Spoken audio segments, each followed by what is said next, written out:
My dudes, welcome to episode 7 of the DT podcast. How are you doing today, trihex? It has been 2 long weeks since we've gotten to talk to each other. Seriously, has it been 2 weeks? Wow. Well, I'm doing good now. I admit I had an admittedly very scuffed wake up procedure here, so I'm sorry about the tardiness right now. But I'm in here, man. What's up?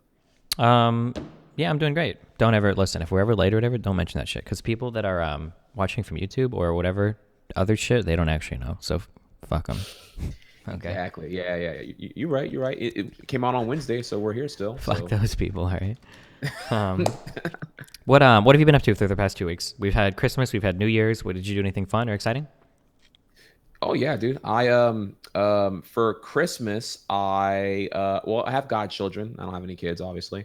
I have some godchildren, and they are all very smart. They're all like in French immersion. They range. I have 4 godkids: Abigail, Maya, Junior, and Layla, and Wait, the kid's they're all his name is Junior. well. Okay, so I'm in the South, so it's my closest cousin. His name is James, but we call him Boogie, so it's Boogie. And he named his son James Jr. I just call him Junior for Oh, short. okay, So gotcha, it's like gotcha. I have to explain that he's Boogie, but it's Junior. So, Okay. but yeah, they're all smart. They all have straight A's. They're all in French immersion. They all range from ages 7 to 13. And this year, because the oldest one, Abigail, 13, got into drawing, and she draws really, really well. Now they all want to be like her. They all want to draw. So, whenever Uncle Mikey, me, whenever I come through, they always want to hang out. They always want to play with me and stuff like that. So, the thing I want to give them this time was rather than just throwing them some gifts and be like, yeah, here's some cool shit, have fun. I gave them time. I knew they wanted to go to some kind of art supply store and pick up a draw pad, some charcoals and pencils. Mm-hmm. So we did that, and they all love reading. They're all giant weebs because they all found my abandoned old anime collections at my mom's garage. They live next door to my mom's house. So now they're all into anime. So they all wanted to go to Books a Million and buy a bunch of manga. So I did that with them on Christmas. Oh, really, I saw them on Christmas Day, but on the 26th, I took them all there, and it was a so we had caravan trihex with all the kids, 4 kids all running around, Books a Million buying shit and everything. So, Does it? Do so you have you ever thought about having kids? This is kind of a 90-degree this shift, but question here. Yeah. Oh, dude. I mean, yeah, I'm open to it eventually, but right now, fuck to the no, dude. I feel like I only want to consider going for the big tackle of going into parenthood whenever I have like fulfilled the pursuit of myself, I guess. Like I feel like I have not reached my own potential. mm-hmm. So I don't have like the necessary wisdom from experiences yet to ever want to get into parenthood at this time. Yeah, I feel the same way, but sometimes it's thrust upon us. So, no, I totally understand what you're saying. Though having kids is a huge fucking life changing thing, and it obviously you have to model your whole life around it afterwards. So, Yeah. But I mean, I commend you for. I'm sure it's something that maybe I'm like overselling how scary parenthood could be. I'm sure that like you'll adapt, you'll get there. Obviously you have. yeah, I mean, Uh, people have been doing it for millions. Well, not millions, but thousands and thousands of years. So you figure it out yeah, eventually. Or your kid is just a yeah. massive fuck up and goes on and murders people or some shit. So I mean, did you Yeah. do anything fun on stream for like New Year's or Christmas? Do you do like any celebratory kinds of streams like that or? You know what? Yeah, I admittedly I've been really binging Smash Brothers, so I've been climbing on that, and I didn't do anything extravagant. I did something way cooler last year where but I feel like now that it's kind of no longer as meta competitive. But I streamed on Christmas Day last year, something I didn't do the prior year, I believe in 2016. So I did stream on Christmas Day starting last year, because I had a lot, I realized, Twitch is a big lonely ecosystem, and people are, whether they're, relocated for a semester, or they're full-time students, or they relocate for a job. So not everyone's around the family. Not everyone can afford to. I mean, both in terms of like getting the time off and the workspace afforded to be around their family for the holidays. And so if you're stuck at the house because you're in some distant city because of some like career grind, and you have like no one to really hang out with, particularly on Christmas Day, that could suck. And then you can see everyone else around you like doing shit. And you're just like, I need a little escapism. And I feel like a Twitch stream goes a long way for a lot of people. I've noticed every time I do it on Christmas Day, people are really appreciative of that.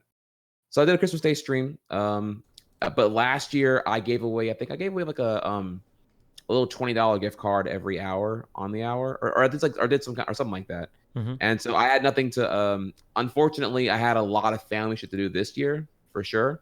So I only did rather than doing like a big 12-hour stream, I did like a little like 4-hour thing, and I gave away a bunch of. I did some gift subs, and I did some gift card stuff. I made it interactive to where like I would draw a winner in chat every hour on the hour, and they can choose to either get a $20 gift card to whatever they want, Amazon, Steam, PSN, etc. Or you can choose to give back, and you can instead give away 4 gift subs to whoever you want in chat. But I didn't reveal that if you pick the gift sub option, I'm gonna gift you a sub as well. So I just Oh, it was one of those one of those movie tests or whatever. Yeah, so it was cute. It was cute. I had a lot of fun with that. It was a big feel good. It was a big feel stream. So. Well, that's good. Damn, you're such an altruistic guy. I just stream on New Year's because I figured these fucking losers have nothing better to do, so I'll turn my stream on and collect their donation money. But the way you put it sounds a lot nicer, I guess. Well, I feel like I thought I was like original with that idea. Then I find out on Christmas Day that everyone was spamming gift subs. Like everyone did shit. Even like my idea was like tame compared to what other people did. I heard there were some streamers who were doing like legit 100 gift subs every hour. Obviously, no, there's like way bigger streamers here, but like I was like, shit, I can't keep up with that. But yeah, that's crazy. So it's like honestly, it was kind of like this like gifting extravaganza on Christmas Day. So if you were like a random Twitch lurker, you just go have like 15 chats open and see what happens every hour on the hour, pretty much. Mm-hmm. Yeah, I mean that's pretty crazy. I'm trying to think if I ever did a special. Have I ever done like a special holiday event, guys? Do you know? We've had like 9 years worth of Christmas and New Year streams. I think I normally just stream. I don't think I actually do anything special at all. I feel really bad now. Do you I've done birthday streams, yeah, but that's true, man. Do you do like giveaway stuff often? I'm curious if you have like an idea about that. Like giveaways on the stream? Yeah, like was it XQC, I think? And Trainwrecks got into a fight on my stream once because they were arguing about the I think the ethics of doing like giveaways or whatever on stream. I don't see what the problem there would be. A giveaway on stream to me sounds really like neutral, at most offensive. Mm-hmm. I guess the argument comes into play for me is whenever you say, okay, I'm gonna make it like sub only giveaway or like super sub preferred giveaway. Mm-hmm. Not that I'm not really against those either, but that's the thing where I see people get hell yeah, that's what I do when I do my giveaways. You better believe that shit. yeah, like it's called, what am I doing? I'm trying to get a ROI here, return on investment. So yeah, I'm trying to make subscribing the thing that supports my platform incentivizing a little bit here. So. You should be careful though, just to give you my my legal disclaimer. In a lot of states or in a lot of places around the world, giving preferential treatment to some people during giveaways is considered a lottery, so be careful. Yeah, I'm aware. There's a couple of states that are actually, because I learned about this in like 2014. I was looking into it a little bit, but yeah, it's like I personally don't do it though. I all my giveaways have always been like super public. Subs get extra points in there, but I mean that's like hardly I guess that's technically sub preferential, but I would never do like a sub only giveaway. Mm-hmm. Or at least I haven't in the past so far. Okay. So introductions. That was we kind of branched off there, but we're gonna go right into the first meme. Speaking of New Year's Eve events and holiday events, we have Ninja's event. I don't think did we discuss here the idea that Ninja had ads ran on his behalf, kind of by, I think Red Bull paid for it on Twitch to kind of advertise his New Year's stream? No, we haven't talked about this at all on the podcast, but we can now though. So yeah, so there's two components here, right? There's the controversy quote unquote here of the idea of pre-roll ads on Twitch's website directly promoting another stream channel, not an event, not even a corporation's channel, whether it be like Riot Games or Red Bull Esports, but no, literally going to another channel within Twitch itself.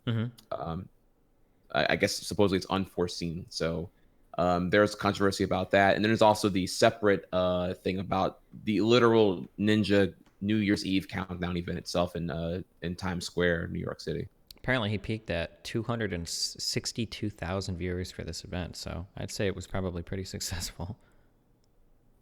Wow, yeah. Jeez. So so you want to break it down first? So the first thing was there was an ad that you could see it on Ninja's Twitter. It's just the ad like promoting that like it's going to be on Ninja's channel. It's the countdown. It'll feature the ball drop. It's going to have him playing Fortnite in Times Square on his huge cute Ninja float. And it was I believe it was produced by Red Bull. His stream, right? Red Bull. Yeah, on his stream. But it was the entire event is being sponsored and produced by Red Bull because Ninja's a Red Bull athlete, esports athlete. Yeah. And there was some backlash here. Actually, there was I saw some Twitter ramblings that reached some traction here. I think it reached about I could be wrong here. Was it 1.6K or 4K likes about some disapproval for having I guess direct promotion of another stream, aka competition to you, within the Twitch platform, and it seemed distasteful at minimum. Wait, Ninja tweeted this, or? Yeah. Oh, you want the tweet? Yeah. Throw it up on the. Throw it up on the. Yeah, main if you want the here you go. Put it in Discord. Wait, link it in my DGG chat because I can't mess with Discord because it'll mess the overlays. Oh yeah, for sure. There it is.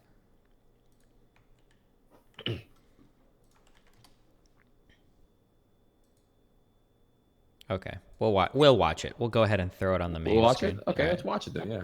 Okay, I'm starting it in 3, 2, 1, go.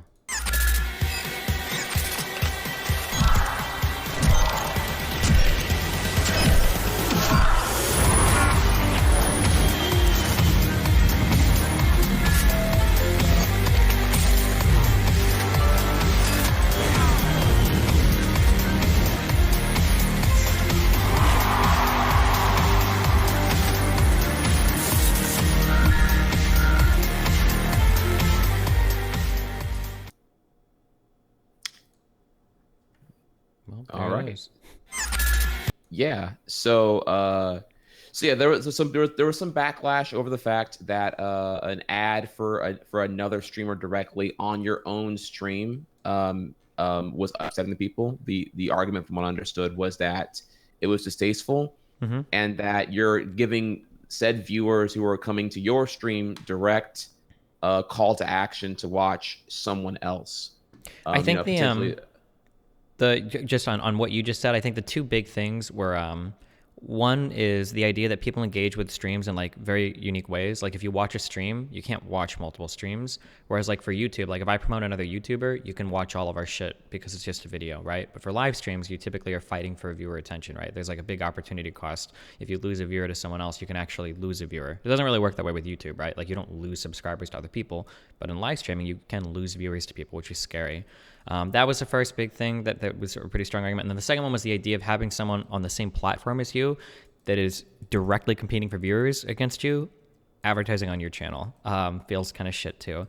I think I was initially on the other side of this, but then I think Pocket brought this argument up on Trainwrex's podcast. And the analogy that I kind of drew after listening to her argument was like, if you were in a food court in a mall, having somebody go outside and advertise their restaurant is totally fine. But having somebody advertising to the customers that are standing in line at your food place for their food place feels kind of shit, you know?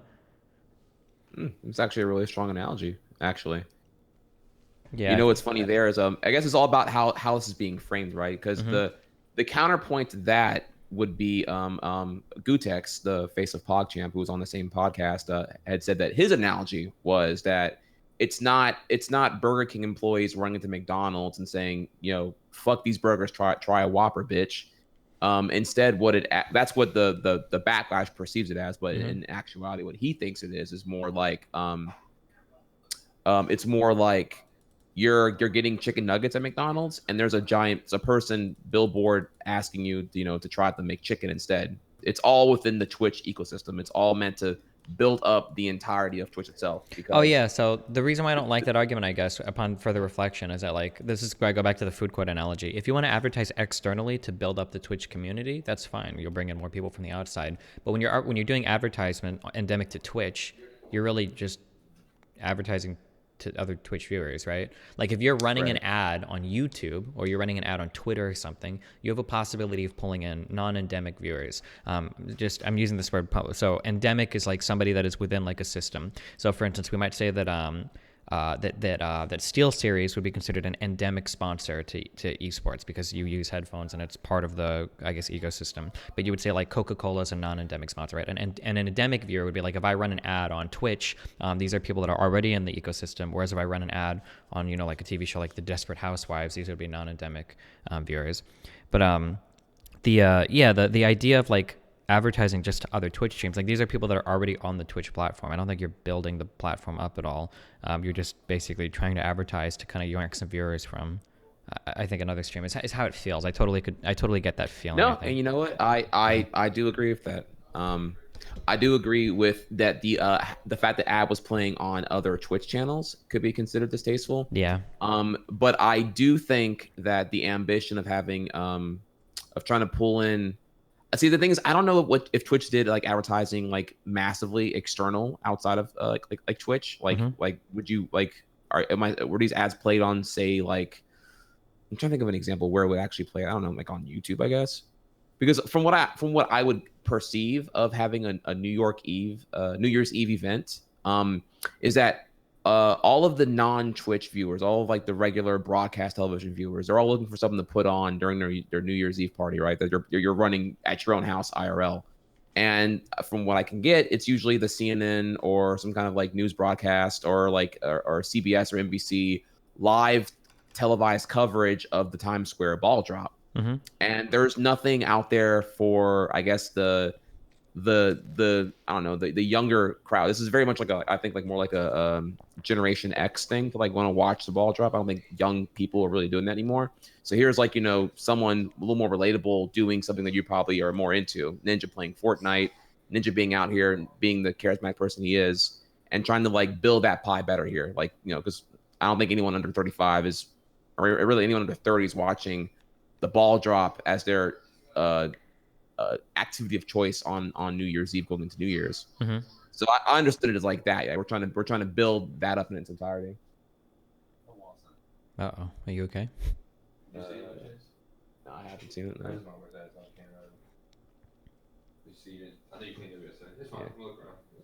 All right. Sorry about that. That's fine. You don't do any of the. So actually, I don't know, fuck, because I'm so out of touch with anything. Do people not like watch the ball drop anymore or anything? That's not like a thing where everybody gathers around the TV and shit, or. Yeah, that's the problem. Is I don't know. Me and you are so far removed from like typical. I don't use the term normie here. Just like regular people. We're both extraordinary people because we both stream like full time. I mean, obviously. Like deep in the Twitch Kool-Aid. So I have no clue what regular people do. I would just suspect that in the general entirety of broadcast television consumption, that no one under 30 is watching TV. It might be a bar thing too. Yeah, like if you go to like a bar or whatever, I'm sure they have that shit like playing on the TV and whatnot. Yeah. Just because like just how unaffordable and uncompetitive like cable is to like a millennial's perspective. Like, who the fuck's gonna pay? Dude, I thought cable was like kind of affordable, and then I moved out in 2011. I'm sorry, anecdote right now, but like, dude, cable is like $65 starting. Like, it's like just to keep up with the competitive meta of like having on demand anything on the internet, just to have like a DVR, basic cable, and because you're getting cable, I assume you want local stations as well here if you're like watching sports or in general, right? $65 a month is what I generally see, which is ridiculous. And that's also being tethered into some kind of like 1-year contract on some kind of contract promotional pricing. Yeah, it's actually super silly. I'm kind of curious. I don't know if it's still the same. I haven't had TV in literally, I think like probably like 12 years since as soon as I moved out of my grandma's. I just never actually got a TV. Do they still do the thing where like if you want like one of the channels, you have to like buy like a million channels? Do you know what I'm talking about? So like there might be Yes, like ESPN or some shit you want, but in order to buy it, you have to get the package that has like 5 million junk channels in it to go all the way up to 500 or some shit. correct. That is exactly what they do. They have forced bundles that give you a lot of filler shit to give you an increased perceived value of the package, but in reality, so if your kids like Nickelodeon, Cartoon Network, and you like ESPN, but you also want, I don't know, the obscure games that come from like out of network broadcast that would be on like Fox Sports Net. Mm-hmm. Yeah, you're gonna need like the fucking $130 package a month because those 4 channels at one time would require some extravagant 200 channel package or something like that. Gotcha. Yeah, Okay. it's really lacking in modern competitive vibes here, and that could be due to a couple of things. If you want me to like derail for a second here, well, first before I get to that, let me just also elaborate that since this claim I made about wanting to ever get into getting paying for cable back in like 2011, Mm-hmm. there has been new options out now. You have DirecTV. I'm sorry, it's not gonna show right now. There's DirecTV Go. There's a YouTube TV. There are now streaming televised packages available for as low as 30 a month from what I saw.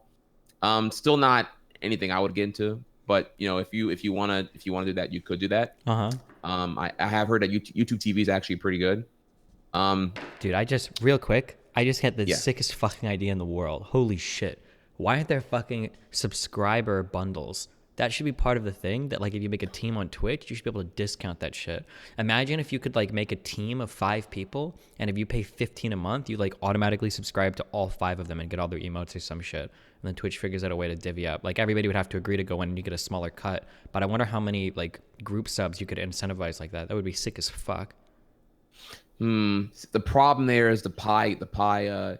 You'd have to convince Amazon overlords that you're gonna get more people who weren't gonna subscribe otherwise, Mm-hmm. right? And that's kind of the issue.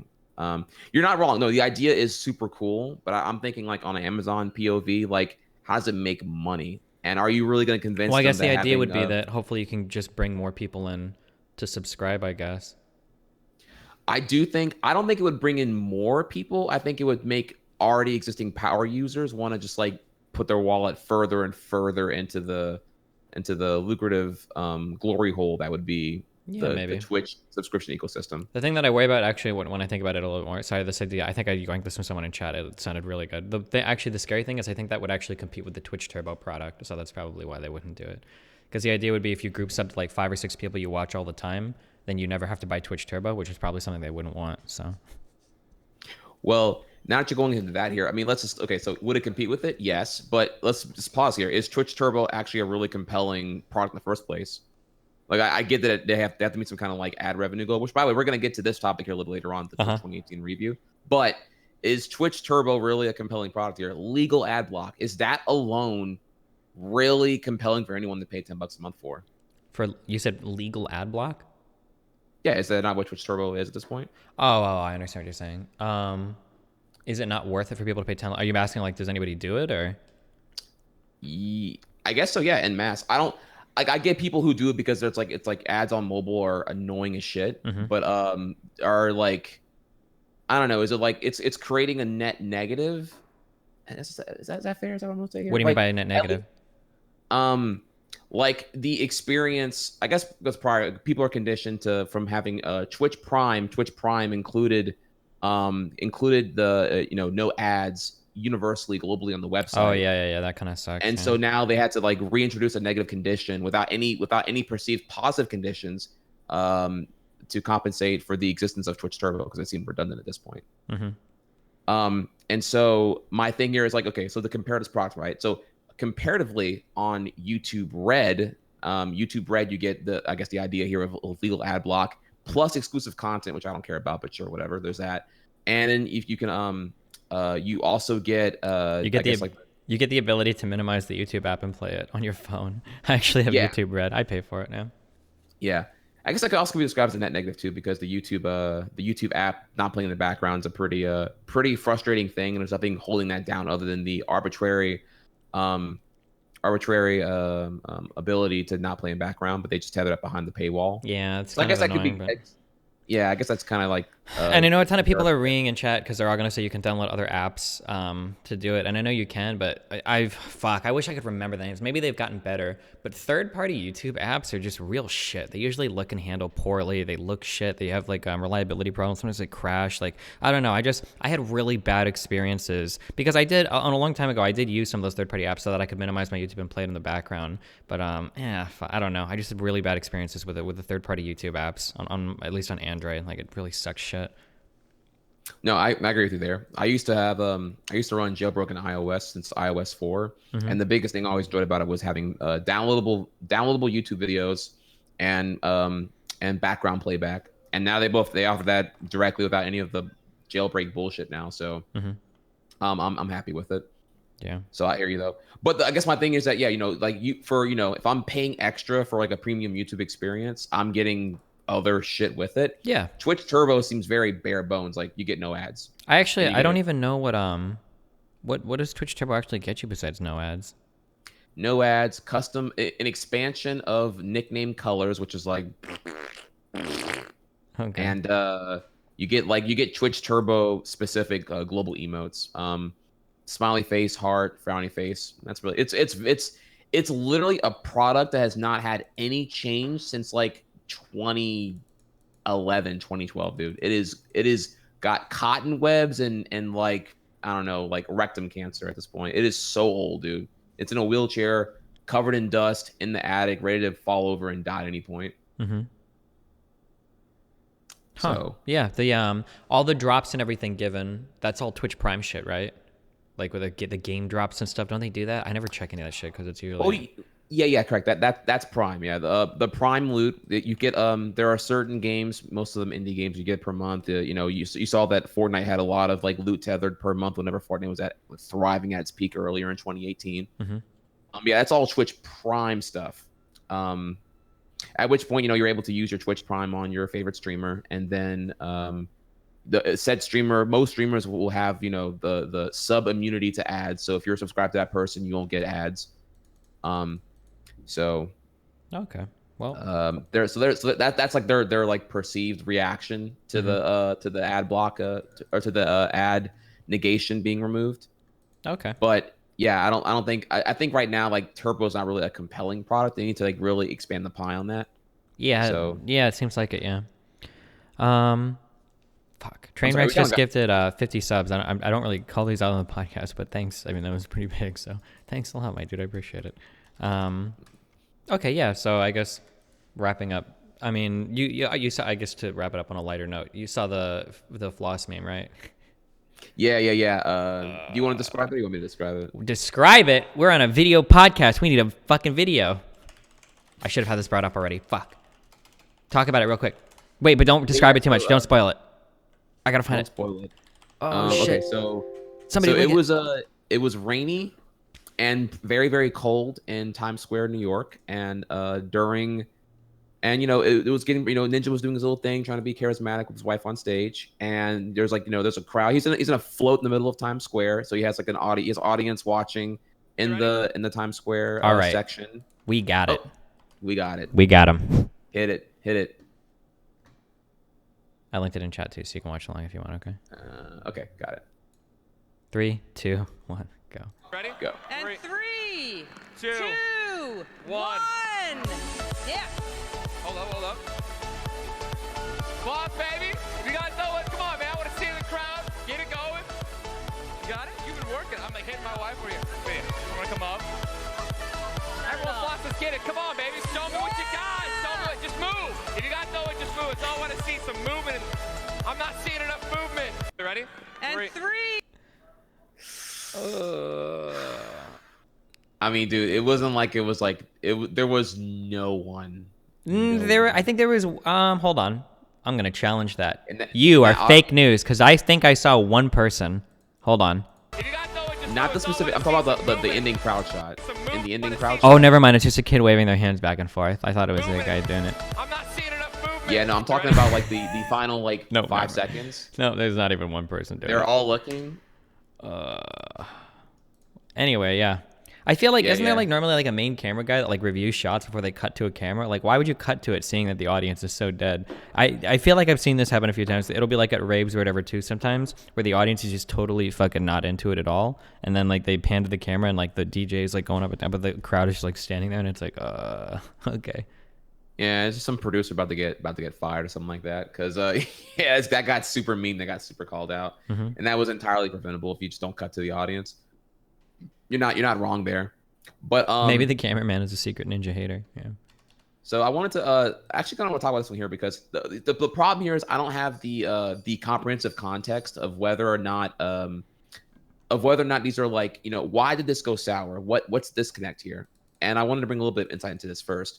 One is that I learned on my stream recently here that how attendees who are in Times Square, New York, you actually have to be there super advanced. It gets barricaded off like hours before any broadcast is happening. So it's not uncommon for those that are coming there. Like you want to be there like minimum 12 hours early in Times Square, New York, for the barricades to get in there, and then you're locked in until the ball drop happens, like straight up here. So there are instances of, from what I've heard here, that people wear like adult diapers and kids just go like pee in the street and shit because they're stuck there because they want to see the ball drop in 12 hours or however long it's going to be. Okay. So my theory here is that you have people who travel from across the world to come to the iconic Times Square ball drop. The iconic. That'd be Times Square appropriate ball. for an audience of Fortnite fans, though, huh? I'm sorry. Okay, keep going. All right, yeah. So they come for the ball drop, and they don't know what's gonna be there. Like people they're just gonna come and whether it's gonna be Beyonce one year, Maroon 5 another year, or some artist performing or something cool happening. Something cool is gonna happen there, and you're just trying to secure your spot for that cool thing that happens in addition to and leading up to the ball drop itself. And so I don't think there was that many Ninja fans who just were eager to get in there like that and go for that diehard of a fandom to be there for such a internationally known event. Mm-hmm. So I think it's kind of why you had what I would assume was not necessarily Ninja fans explicitly there for it, and that's why the floss thing kind of fell because no one knew what the hell it was, because I think people may have heard of Fork Knife, but they don't know anything about Fortnite itself. Yeah. So I think it was kind of like a culture clash where you had Twitch culture, or even in general here, mainstream gaming culture overlapping into what would be traditional, I don't want to say normie culture, but I don't know what to really call it here. Whatever you want to dub the same principle behind whenever you see broadcasting esports on shit like ESPN. Remember that time where you had Heroes of the Storm on ESPN? Oh, dude, and people on Twitter were mind? so fucking mad. Holy shit. What in the fuck is this on my TV? This ain't sports. Even though, bowling, archery, well, chess. To be fair, as somebody with a little bit of, because I used to follow the poker scene a lot. Even when things are on ESPN2, people get real mad when it's not traditional. Because I remember when, I'm making the dates up. I think was it around 2007 when poker first started to appear on ESPN2, or maybe it had been, or maybe this is just a big event. But when it started to appear there, people were getting real fucking mad too. Poker's not a sport. Why the fuck is this shit on ESPN? Blah blah blah. People were real fucking mad. It might have been earlier than that when the WSOP started appearing on ESPN. But that's when I remembered people getting real fucking ass pain about it. So yeah. Really, actually, okay. So I learned something there. I actually didn't know that. Mm-hmm. It doesn't surprise me though. I figured I would just bend over and take it. I thought it was more because it was it was gaming that it got villainized from the. Any non-traditional sports get really, especially things that aren't super athletic. Yeah, that's not athletic. It's automatically not a real sport. Mm-hmm. But then we go back here to the acronym, right? Does ESPN not stand for Entertainment and Sports Programming Network? Yep. Is the E not for entertainment? That's a debate for another podcast. We could do a whole episode on esports and entertainment and how all those definitions work. But okay, I'm only rushing along because we spent 40 minutes talking about the New Year's event. It's cool. Yeah. Let's move on. It's already been 40 minutes. Damn, time flies. All right. So what's the next thing you got for us then? Kind of our meaty. This is kind of our meaty topic for the day. the 2018 review for Twitch. I know that you had listed out a ton of like kind of the changes that Twitch had done over the year. All in all, what's like so very broadly, do you feel like Twitch did better this year than they had in previous years, or what? What do you think? They did something. They did stuff. I like the ambition of them actually doing stuff. Execution seems a little to be desired, I would say. So I'll give it that. I give it like a better than last year, certainly, but excited to see more refinement come in the future, and that would be it. I can get into like why, but I'm happy to add. Probably the biggest thing here is seeing just IRL get abolished. I do think that was like a very, very broken. That's like probably the biggest thing there that comes to mind. Abolishing IRL, not even because of what was going on there, just on like on a logistics and function level. IRL encompassed way too many things and became kind of like this. Like, to me, it felt like it was chat roulette, but for Twitch. Like, you go there to roll your dice and see what you're gonna get, because you know what you're gonna get, because there's like so many things, and then under that one giant clusterfuck of a directory, that it made it like too powerful and made the idea of obeying any other directory. Be careful before you hype everything up too much with what you're saying, because I'm about to just say, didn't just chatting kind of replace all of this? Well, that's why I said like I like the ambition actually did something. I don't agree with the execution of it. That's why I was gonna. That's why I'm saying that right there. Just checking right now. Just chatting seems to have pretty much replaced IRL. I mean, it's 103,000 viewers right now. I don't know why the fuck XQC is listed under here. Oh, and Pokemon. Okay, yeah, I don't even know what all of these are, but yeah, it seems like I guess we siphoned off some of the or not siphoned off, but skimmed off some of like the the ASMR streams got pretty much moved out. But right. Yeah, it seems like for the most part, just chatting seems to have pretty much replaced the IRL category. Yeah. Well, so like I said, I don't agree with the execution of it, but at least they tried to do something, which I feel like I haven't seen. I like in 2017. I'm trying to remember now like what I was frustrated about, and I thought they didn't even like do shit then. Or whatever complaints I had in 2017, they didn't do anything about them. And at least in 2018, they actually like try to do something, and it didn't ultimately fix much, but it was effort applied at least. Yeah, sure. I agree. And I agree with your general take as well. I think that it seems like they're, at least from a public-facing view, it seems like Twitch was doing stuff this year. It felt like they were more active this year externally than they were in 2017, or last year than 2017. Yeah. So do you want to go into tit for tat? What the things that you want me to like list off things that happened, and then I can you can tell me we can talk further about them. Yeah, I'm looking at the list you sent. Yeah. Okay. So let's see here. We had tagging introduced, which we did briefly talk on, actually on our amateur episode 0 podcast. We did, Mr. Mouton, where we kind of all agreed that like tags are the first step towards getting metadata attached to what people are watching, right? For the possibility of executing algorithm and smarter recommendations, so there's better discoverability, best cross-channel promotions and all that. Yeah, all that bullshit. Initially, when these came out, I think they were pretty much ubiquitously. Everybody did it. Everybody shit on these for being like really, really piss poor initially. But I'm not gonna lie. The thing that sucks is that like all of this stuff is it's very hard because so many other people do it. It's hard from a user to be like, oh wow, that's really impressive. But I guess somebody that understands at least a little bit more about this than maybe a totally casual user, I think that where they've come with the tagging stuff is actually very impressive. It seems like a small thing, but like when I visit Twitch now, you know, it's able to automatically populate a list of channels that I might like of people that I don't follow, and I see like pretty relevant channels to my interest. I see XQC, Soda Pop, and Asmongold, Durherder, which is an old guy I used to play Eve with a long time ago. I can't even believe he suggested. That's crazy. I think they've actually come. I'm actually really impressed with this. Fuck, this looks like an ad now. I'm actually really impressed that showed up there.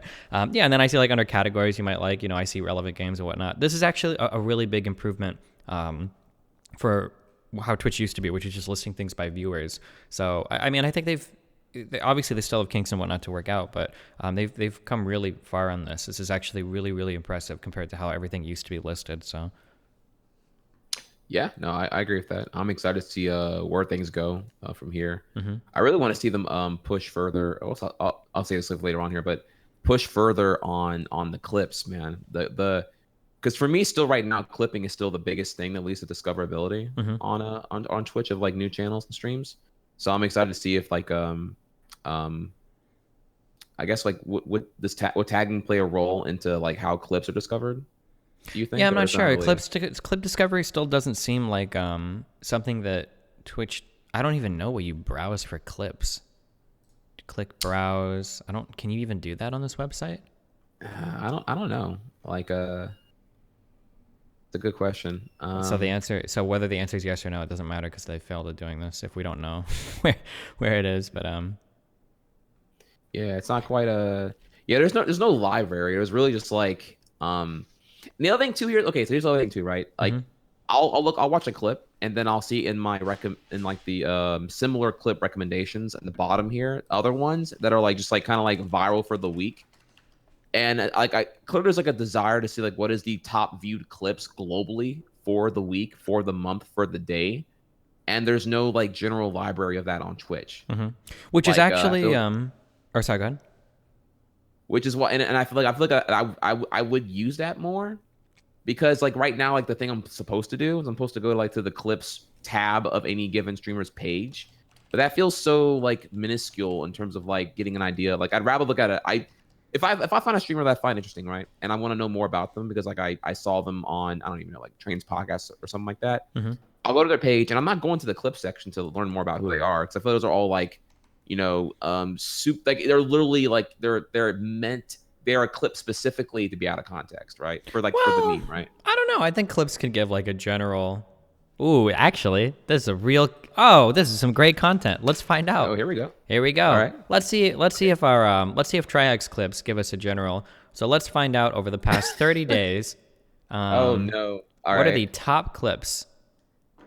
Oh, dude, now we're getting some hot content. This is not rehearsed. This is on the fly. Trimom roasts Tyler 1. All right. Here we go. 25 seconds. We're playing it. Oh, they got new ones? Oh. Spaghetti has gifted tier. Not spaghetti, wait. Wait, who do you get the sub to? Tyler is a midget. Who? Oh, Spaghetti gifted a sub to Tyler is a midget. Who's Tyler is a midget? I think there's a number after Tyler. Tyler 1 is a midget. Got him. Who sent me some? Oh. Okay. So we've got some Trihex mom clips, a couple of that. Trihex finds a pic of Tonka. Oh, that's probably going over one of my debate things, Tonka saw. Trihex talks to roommate. Trihex wants... Okay. I don't think this is... So it seems like my takeaway would be that you have like generally a kind of wholesome stream if your mom is here. I'm guessing that's your girlfriend in the background, right? Yeah. Okay. Correct. Yeah. Okay. Yeah. Yeah. I don't know. Let's find. I wonder what my top clips are. Let me see. Destiny. Yeah, I don't know. Clips. Let's find. I wonder what my stop talking. How do I make myself stop talking? Okay. Let's see. Past 30 days. Oh, we've got the 12-year-old hides nudie streamer from mom. We've got living on the edge, PogChamp lol, 4 dead, and then hot take. Greek things. I don't know. I feel like the top clips over like the past month can give like an okay view. I sometimes you get like the out of context memes, but I think you get like kind of a quick, like as quick as you can, like in 30 seconds, right? Okay, that's fair. Well, just to finish what I was going to say about that, I tend to not go to clips. I prefer going to the last broadcast and skimming through. That's usually what or like the first, like the last, like whatever. Like I'll figure out like what you stream the most often, and I look for. I find your last bread and butter stream, and then I skim through that to get an idea of who you are. Sure. I guess the only thing that worries me about going through the past broadcast is like, especially for me, it might be a really fucking boring stream. You know, just it happens. Yeah. Well, I mean, I again, it's all like I don't make like a hard judge on it. I just take it all with a grain of salt to get an idea of who that person may be. But yeah, I mean, maybe it's less about like whatever I typically do and what you would do with the clips, and more about like, is there a function lacking here on Twitch where you get an idea of who a broadcaster is? Like, should it be better? Like, should there be like a landing page trailer? That yeah, you can actually, do of some sort? I think like, the way that YouTube does it is actually really good. I don't want to, I hate using mine as an example. Mine is so bad. I need to do, this will be something I do now that I'm here in LA. I'll record a new one. But like this idea of like when you come to a YouTube page, the fact that you can see like playlists kind of organized or like key uploads, and then you have like kind of this central video that is supposed to describe who the streamer is. Right. Yeah, and give you an idea of that. I think that that's a really good way of doing things. Twitch could probably benefit from something like that, I think. Yeah, I agree with that. Yeah. One thing I really don't like, this is, maybe people feel differently. It really triggers me when I go to somebody's stream and they're hosting somebody and I feel like I have to fight to like see their shit, or maybe I'm just dumb. No, I actually was going to tell you, I was going to literally say the same thing, actually. I go to someone's stream and there's either two things, right? You're hosting someone who I didn't come here to see in the first place, or you have a giant, big ass, I'm offline, fuck off sign. And it's like, it feels like you're at a bar that just closed. Like you walk in, and someone forgot to lock the front door because they're already closed and the janitor's already sweeping the floor. And you're just like, fuck, dude, I can't get a drink. I can't get anything. There's nothing here. It's just uninviting, sterile, cold, and depressing. So yeah, I do agree to both things to me are a little bit frustrating. They also still haven't fixed this top banner shit. I can't like, I'm on your thing right now and I can't like scroll down properly. It's really triggering the fuck out of me, but. Oh, dude, my page is super outdated. I need to overhaul all that, honestly. I've been meaning to like do a Photoshop stream for like over a year now, so it's bad. It's bad. Okay. Click on his icon. Oh, that's how you do it. Holy shit. Okay, cool. What else was I say here though? Yeah. I feel like the host spam. It's like it's okay. I like whenever I'm making like a conscious effort to like have to like watch something else, I wish there was like a different function for that. Like auto host spam versus like deliberate host, I feel should be like two different functions that seem like much more obvious when you're doing one or the other. Yeah. Like if I'm just auto hosting Destiny, I'm not in my own chat. Or if I'm auto hosting like, I don't know, whatever, like ammunition. I might not be particularly in my chat at that time because I'm like at the gym or whatever. So that should be like a different function than whenever I'm deliberately hosting Destiny while we're doing the podcast here and I'm looking at my chat alongside your chat and I'm in my own chat doing my thing. I feel like that should be like an active host and that should be differentiated much further or something like that. So yeah, I do think that the landing page should definitely get remodeled. And it's probably in progress already. And the some kind of like a stronger sense of the impression of who we are as a streamer for anyone who's new tuning in here, I think would be better too. Yeah, for sure. I agree. I'm sure hopefully it'll be in the works. I think in general, one thing going back to the clips, no, actually, never mind. That's a whole other thing. Yeah, I think in general, like having a way to like to view clips and then kind of get to the channel, or whatever, is pretty important. And it seems like that's one of the things that I kind of complain about. I don't know how to reasonably address it, but the inability to like monetize clips or sometimes get a lot out of viral clips feels pretty shitty sometimes.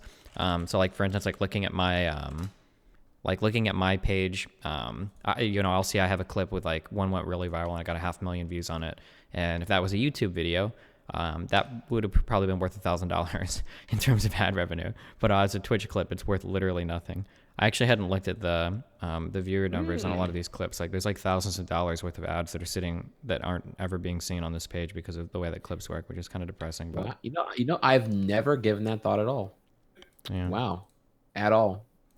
Is there like I wouldn't know because I'm on grandfather Twitch Prime, but is there pre-rolls on clips? Nope. Or no? I don't think pre-rolls would be because it's too short. I don't think pre-rolls would be appropriate. I think it would be. I don't want to watch a pre-roll. Watch like a 30-second clip. But having like you know how on YouTube you get like sometimes little text ads on the bottom that you click the X out of. I think something like that would be like really really good. Yeah. I agree with that. Do you ever? This is kind of related, kind of not related. I really like the hosting meta, where like people host each other at the end of the night and really like you have some active viewers, but what you're really doing is you're passing around like all of the AFK sleeping people. Do you know what I'm talking about? Yeah. That's the super meta. Yeah, definitely. Like if I get a big host by like Wreckful and like Trainwrecks or Hoffa or whatever, like I know that like I might be carrying like a lot of viewers, but I know like 3,000 of those people like AFK are sleeping, and it's like, okay, that's like super sick. And I know I can like when I host someone at the end of the night, I'm like passing on like the sleeping or like AFK computers. It's kind of funny. Yeah, it's pretty strong. If you can do Graveyard, if you can like survive the Australia slump and you can get into like early EU, you just get like a free viewer boost the entire time. as long as you can go into the EU hours. Yeah. I've noticed. Yeah. So that was tags, and that was a little bit about clipping and discovery as well. We already kind of talked about abolishing IRL. The next one here in the Twitch review would be Twitch Prime getting nerfed and having ad negation removed, while simultaneously allowing streamers to opt their subscribers out of seeing ads. So that was probably the big negative one here, which in its entirety was because the Amazon overlords told the entire Twitch department that they needed to double their ad sales for fiscal 2018, if I recall correctly. And for that to happen, I don't know what criteria determined they needed to like double their ad sales or something like that. But at face value in terms of economics, I could see where you have Prime is a great value. Everyone gets Twitch Prime. They get Amazon Prime, whether on an annual subscription or monthly. And if you're a Twitch Power user, if you're watching Twitch even more than like I think 10 hours a week, you're definitely going to want to get Twitch Prime. And you're interested if you already have Amazon Prime as a crossover, because it just boosts the value of the Prime ecosystem in its entirety. At which point, everyone's not going to fuck ads. Ads suck. But the penetration of Prime was so strong that it kind of made the ad viewership diminished to I don't know, nothing. I don't know the numbers here. I don't even know how many do we have the numbers actually? How many Twitch users had Twitch Prime? Do we know that answer? Do we have any kind of number at all? There's no way that's public. Wait. I know the only thing we know is that there's over 100 million Amazon Prime. Yeah, so let me users. I'm just gonna machine gun out this article real quick, okay? This is a Dexerto article. So these people they do a lot of spam articles, but it's sourcing someone else, so I don't know. Amazon revealed that they may potentially have a massive amount of Twitch Prime users worldwide after years of secrecy. It's one of the most recognized companies throughout the world. Amazon continues to expand. First time Prime membership allows users to receive free 2-day shipping eligible for 2-day shipping and Prime is involved in much more. Oh, okay. Although it has been unknown for years, the industry giant revealed in a memo that they have surpassed over 100 million users since 2005, with subscriptions running $99 a year. This is for Amazon Prime, though. Yeah. So we don't know the Twitch Prime crossover, which is fine. It still gets to my core point here that Twitch Prime was too powerful, made ads kind of redundant, kind of hard to sell ads to other potential advertising partners, because it's let's just say it's like even a third, right? A third of the entire active base is Prime users, and not gonna see your ads. Yeah. Not to mention, I wonder if these are probably people that you would really want to, right? Because if you've got Amazon Prime, you're probably more likely to buy things online. You're probably more likely to get things shipped. These are the exact people that you would want to see. They have the wallet. Yeah. They have the wallet. They've already committed to getting Prime. They probably, I imagine most Prime users are also subbing to at least one other streamer. I say most, but whatever, half of them. Point is, they have wallets ready, and the people who are watching the ads, who usually don't have any kind of ad features or I'm sorry, any kind of what's the word here? Any kind of any monetary access to get around them, aka kids. They're the ones stuck watching all the ads, and I feel like they're the ones that are the least desired fan base to look into, or demographic to look into. Sure. So so what happened about 6 months ago, if I recall correctly, or back in August, was Prime had its ability to negate ads removed in its entirely. You still keep your Prime loot features, your Prime games you get monthly, if those all are important to you. You still have your Prime badge and your Prime emotes, but you don't. The ad negation has been removed in its entirety. And that pissed off a lot of people. The backlash was a lot less bad than I was expecting, though. People forgot about it pretty quickly. I think every now and then you'll hear a murmur, but I think for the most part, people kind of moved on. Really? I feel like the Jack Ryan memes were nonstop. I feel like everyone was I remember that being a big thing for yeah, I don't know if the Jack Ryan memes had as much to do with the Amazon Prime shit versus just that ad just happened to be really fucking obnoxious and played 7 million times in a row. But hopefully the advertising experience gets better on Twitch. Yeah, certainly. Yeah. I can't go to Yemen. I'm an analyst. Yeah. Yeah, look, they're already popping up right here. We had gift sub debuting that got announced at TwitchCon last year. TwitchCon 17, and it came out in 18, and that kind of changed the game, right? That made I know. Actually, let's pause here. What did that change for you? I know it's like probably the not the person to ask ideally here, but did gift subbing really change the meta for your own streaming a little bit, or not really? I think with the way I engage with Twitch in a very unique way because of my own website and everything. So I've actually had like subbing available on my site for a long time. I think like 5 years. So when it came out for me, I don't think it was like as big of a deal. I feel like I hear about all of these other like Twitch channels that get like the massive amounts of like gifted subs and shit, but I don't really get that many at all. Train just gifted me like 50. But like other than that, actually, wait, we can actually see the numbers, can't we? If you want to, that's in your dashboard. Channel gifted subs. Wait, fuck. Will it tell me? I think you have to go to the revenue tab. That's why I recall it being at. Actually, I can I wonder if I can do this too. It's actually I don't know like the number I get. Wait, am I the right thing? Fuck, it doesn't tell you how many Twitch Prime subs you have, but like, I think like right now I'm carrying. This is with the 50 that Train just did. I have like less than 300 gifted subs out of a portion of over 4,000 like total subs. So for me, it's like a really low number, and that's with the 50 that Train did. But I feel like when I look at other channels, I feel like people are always saying like, oh, like this guy, gifted 300 subs, this guy gifted 100 subs, this guy gifted, like it seems like, I don't know, maybe it's just because of maybe it's because I don't do shit for my community, but it might, yeah, it seems like the way that my people engage with that product seems to be a lot different than other streams. But it could also be that mine is more closer to the norm, and I just hear about like the exceptional stuff because that's what makes like the live stream fails, clips and whatnot. So yeah, I don't know. Yeah, I'm trying to find shit, dude. Nanny Steven Nanny stream here you go. got Right. gifted So, 6,600 subs at once. Holy shit. wait, who? Nanny? Is that Forzen's wife or girlfriend? Holy shit, dude. Hey, so I found my number finally. So, and for the month of I think this is November here. This is looking back on the retroactive month. I had 270 gift subs in November alone. So you've had what you said 300 in your entire lifetime? Is that No, correct? I'm carrying about 300 right now, I think. That's what that Oh, gifted okay, me, okay, right? For all last period, yeah, 293. Okay, yeah. So and I had 270. So yeah, it changes. It does a little different thing here. But overall, I think one thing I've seen is a cool idea. I like that they changed the way now that they also keep track of the total number of gifted subs too, which is probably good, right? Like anytime someone gives a sub in a channel, it's like they've gifted X number of subs, right? right. Yeah. Yeah, because before it was like some, if you had your total sub points were just some floating number because you didn't know like exactly what it was that broke down the gift subs, and even the number of how many people are likely to carry that over into an active subscription after was another thing too.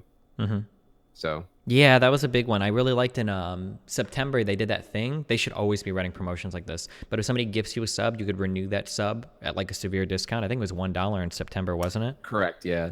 It was a September, which Yep. was actually my next point here on the Twitch year review. September happened again, so now we can confirm it's an annual occurrence now, not just like a one-off cute name. They're gonna try to like do some kind of like some exciting twist with subscribing on Twitch. I would assume every September now.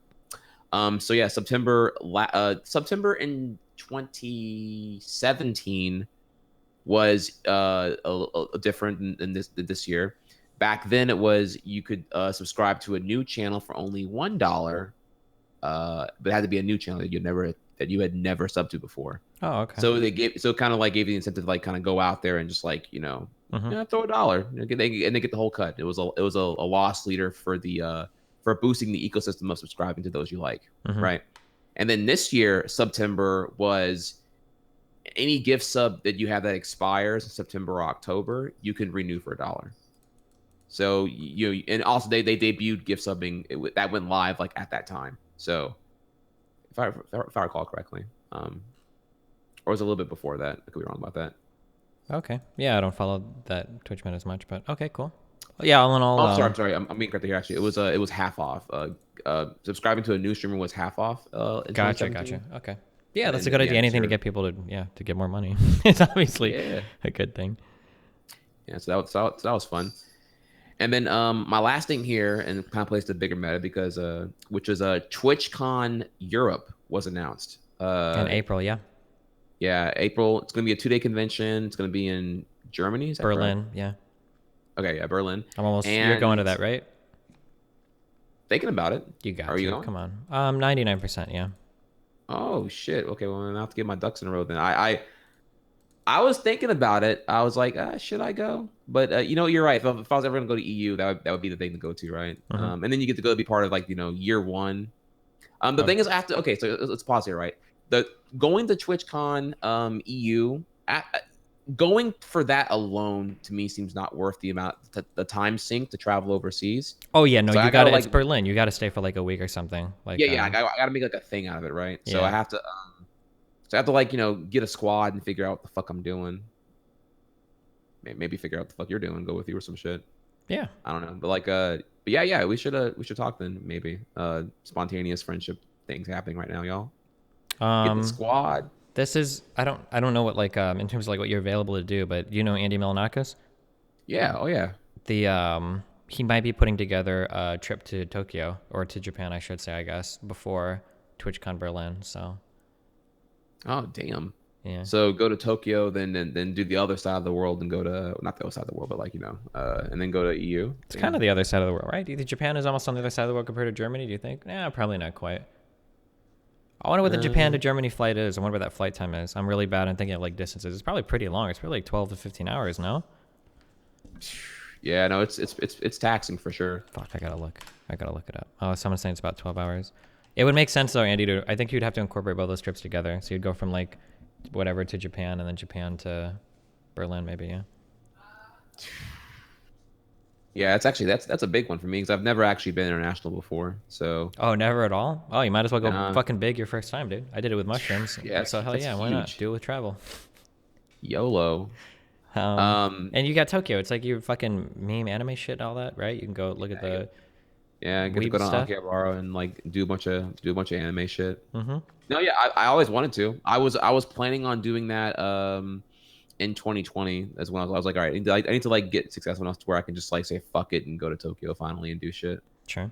There are intelligent ways to plan out stuff as well too, right? Like if you book like plane tickets are really fucking cheap if you book that shit early. It's actually like insane.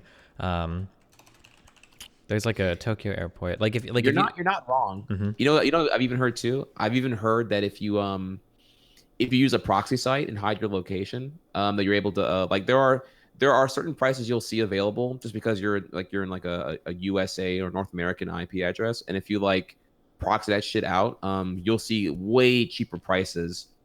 So blatantly if you use a different thing. I'm gonna ask because I don't know. Oh, and then just for the record, I'm looking at like LAX to Tokyo. Like I see flights right now for like less than $600, which is pretty reasonable. $527, and it's still searching. So that's pretty good for internet. And this is a two-way, like going there and coming back. I've heard a lot of bullshit about how to like save money on flights or like scummy things that websites do to like, so like if you go there and then you visit it a second time, it'll raise the price because you've got like a cookie or whatever. Have you heard shit like that? Cookies tracked. Yeah. I've heard this. I have never in my life ever seen this before. Like I have tried this and experimented. I don't know where the fuck these rumors started from, but I have never in my life seen a website boost the price of a ticket because of a cookie on your computer. And then like if you go back, it's like cheap or some shit on an incognito browser. I have never seen this happen before. I would be super curious if someone has like actually, like, I don't know. Linus Tech Tips did a video on it. Oh, maybe we'll watch that after. But yeah, I don't know. Just interesting. I hear a lot of people. I don't know about the VPN thing you said. That might actually be true because some markets are offered discount tickets because of what people can afford. Kind of like buying video games. Do you remember when that was like a big thing?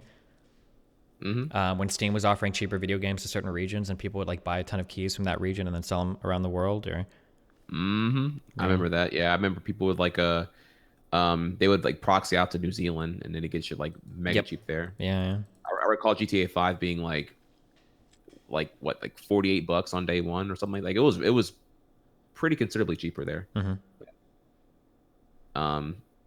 But yeah, you're not wrong though. I haven't ever done the experiment myself here, but concerning that, I'm sorry, real quick. Somebody link me this. This is like super interesting. Just were you about to talk about the airplane thing? Yeah, it was just the airplane pricing. I was gonna like just double down and be like, yeah, it's the thing actually I heard is that you said if you book early you get the cheapest ticket. Yeah. That's actually not what I heard. Again, this is like some K-Kona science here, but from Yep. what I understand, there's a window because like people who book super early, like let's say like 3 months early, like they want the security of knowing that they have their ticket purchased, so they're okay with paying more because they're being early planners. The actual window to get in there really well is the 6 to 8 weeks. If you book your flight 6 to 8 weeks in advance, you're at the window when it's the cheapest, because then from then on it just continues to be a supply and demand scalping issue with tickets and filling up the airplanes. Yeah, that's like another thing I've heard. I just because I've been traveling like so much now. Oh, Andy, that matrix.itasoftware.com, that's supposed to be like Google's thing for checking. That's another thing I've heard, but I don't know if that's true either. It just feels like there's like a lot of weird advice that gets thrown around for like booking early flights. But yeah, I don't know. I feel like if you just like book it out, like, makes the most sense because like why wouldn't it just be supply and demand? Like this is like that is to me it seems like at face value the most efficient model. Like the people who want to book in advance don't give a shit about competitiveness. They just want to get their ticket booked and feel and live stress free. So they're just gonna like pay whatever the fuck you throw them. Yeah, it always makes sense, but like I don't know. Like I said, like I'm looking at prices for Tokyo like out like 5 months now into May or whatever, January, February, March, April, May, 4 or 5 months, right? Yeah. Yeah, and I still see like the same like $570, $527 prices for like round trip tickets. So I mean, yeah, I don't know. It feels like all of that, like it just feels like a bunch of like old wives' tales that get passed around, and none of them are actually true at all. That's actually crazy, dude. Because I actually heard people say, I've heard so many of these, and now that I've like traveled so much, like I've tested a lot of these. Holy shit, $437. Damn. But I've tested like a lot of these because I'm curious because I travel a lot. I've heard a lot of people say too, if you want a really cheap ticket, just go up to the counter and order like the same day, because they're trying desperately to sell these tickets because nobody will buy them otherwise. So they'll sell them to you at a discounted price. That's bullshit. Same day tickets are absurdly fucking expensive. I would say that doesn't sound like it's gonna work at all. That I would not believe at face value at all. Yeah. Well, no, because the rationale makes sense when people say things like, oh, because they have a plane, they need to fill it, there are unsold tickets, like they're gonna sell them, even if they have to sell them cheap, they might as well because it's better than not selling anything at all. I mean, that kind of makes sense, I think, but. Because like if you've got a plane and it's half empty, wouldn't you want to sell those tickets at discounted prices rather than just fly the plane empty? Nah, dude, let's not even get into this one here. We have to have a whole other topic about the lack of competition in the airline industry right now and how they just continue to. Did you know that freaking 10 years ago that there wasn't like the checked luggage? What was it, dude? It was only $10. What was the fucking stat, dude? It blew my fucking mind. It was only $10 in 2006 to add a second checked luggage bag.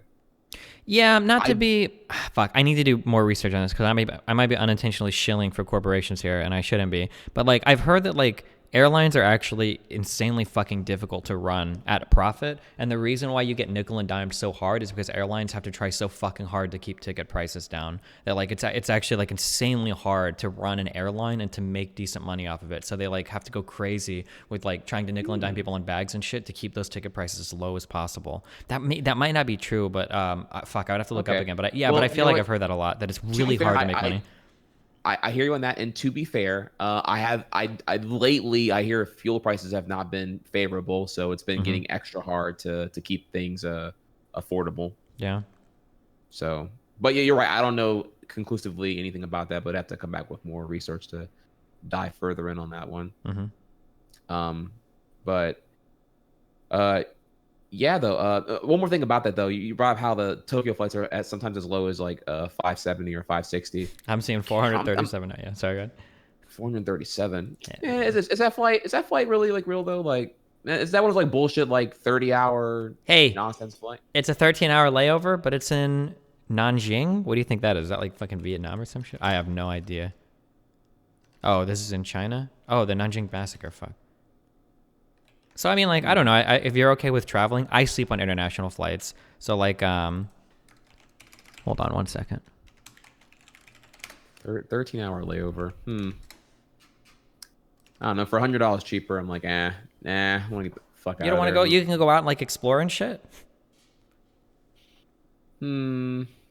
You always lose your luggage on a layover. Wait. Okay, all right, Sorry, all right. So you're trying to sell me on the idea of like enjoying a 12-hour layover. Have you ever done this before? Have you ever like Oh said I'm yeah, gonna get I'm have? I'm very rare in that I travel very easily though. Like I'm a very low stress person. And like I can sleep on planes. A lot of people can't sleep on planes. If you couldn't sleep on planes, first of all, I would kill myself. Traveling international, if I couldn't sleep on a plane, I would fucking end it. I don't know how you guys can fucking do that. But yeah, typically like on a layover like this, what I would do is I would sleep on the plane. I think I did this in Paris in Dougal, where like you have like an 8-hour layover, you get off the plane, you've been sleeping, so you wake up, and then you can kind of just go out and explore like the area immediately around the airport and whatnot, and then you can go back in and yeah, I don't have a problem doing this, but Okay. Well, now we're derailing this hardcore into travel right at this point. My strats on sleeping on planes. So I've only done like probably my longest flight was to Honolulu, Hawaii in like 2013 for some like esports shit. And for that flight, actually, it was really easy. I had planned to sleep, but it ended up being that the culture of a jumbo plane. I don't know the really really big ones like the forgive me, I don't know like is it a like 747 or? yeah, it might have been one of those. It's the one where you have the middle aisle that's like 5 seats wide. Yeah, I know There's what like you're talking about. Yeah. 100 bathrooms and shit. Dude, the culture there, like, okay, I'm sorry, minor tangent here, but I'm so used to like domestic air flights where across the mainland where it's like max 5 hours, everyone's sitting down, it's very sterile environment, everyone's quiet, no one gives a no one's really doing anything. No one really gets up and opens up their overhead compartments and stuff like that. And then for like this Hawaii flight, again, 9 hours out of Dallas, dude, and it was a shit ton of families going to Hawaii. And it was like everyone was getting up. They're in the aisle just talking. It was very casual. No one gave a shit. Yeah. It didn't feel like you were like in this like sterile classroom. It was like a party bus almost. Like it was very merry. And I was like, damn, this is a whole different. It probably like really thing depends right on what you're flying to. I mean, if you're going to fucking Hawaii, you've probably got a lot of people that are excited, right? Yeah. Also, Hawaii is very fucking far from the United States. Dude, you are not lying. I don't know if it's I feel because like a map doesn't do that scale justice, honestly. Well, I think it's, at least for me, it's because you always see like Hawaii's never actually like on a map, right? When it's presented, they always put it in the little box next to Alaska, and they just kind of like throw it up there. But if you actually look at like a real map of the United States and you're like, oh, Hawaii, it's like probably like right here, like maybe a few 100 miles off the coast of like California. That motherfucker is out there.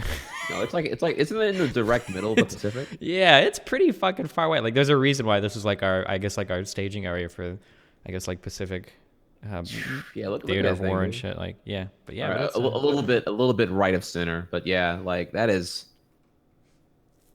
way the fuck out there. Yeah, like I sent my mom like a screen cap of like Google Maps when I was out there. I'm like, look how far away from you I actually am. Holy shit. Yeah, it was crazy. How long do you think this island? We're so off track. How long can this island be like self-sufficient? Like if no one could travel to and from them, can they like grow food and shit here? Okay, so Honolulu's on the 4th largest island. The biggest one is a huge farming one, from what I understand. So they a lot of their crops get shipped from that 5th island to the 4th largest island where all the city shit is. Okay. And I mean, common sense are obviously, but yeah, they don't have a lot of dairy production. So like milk products are mega expensive in Hawaii.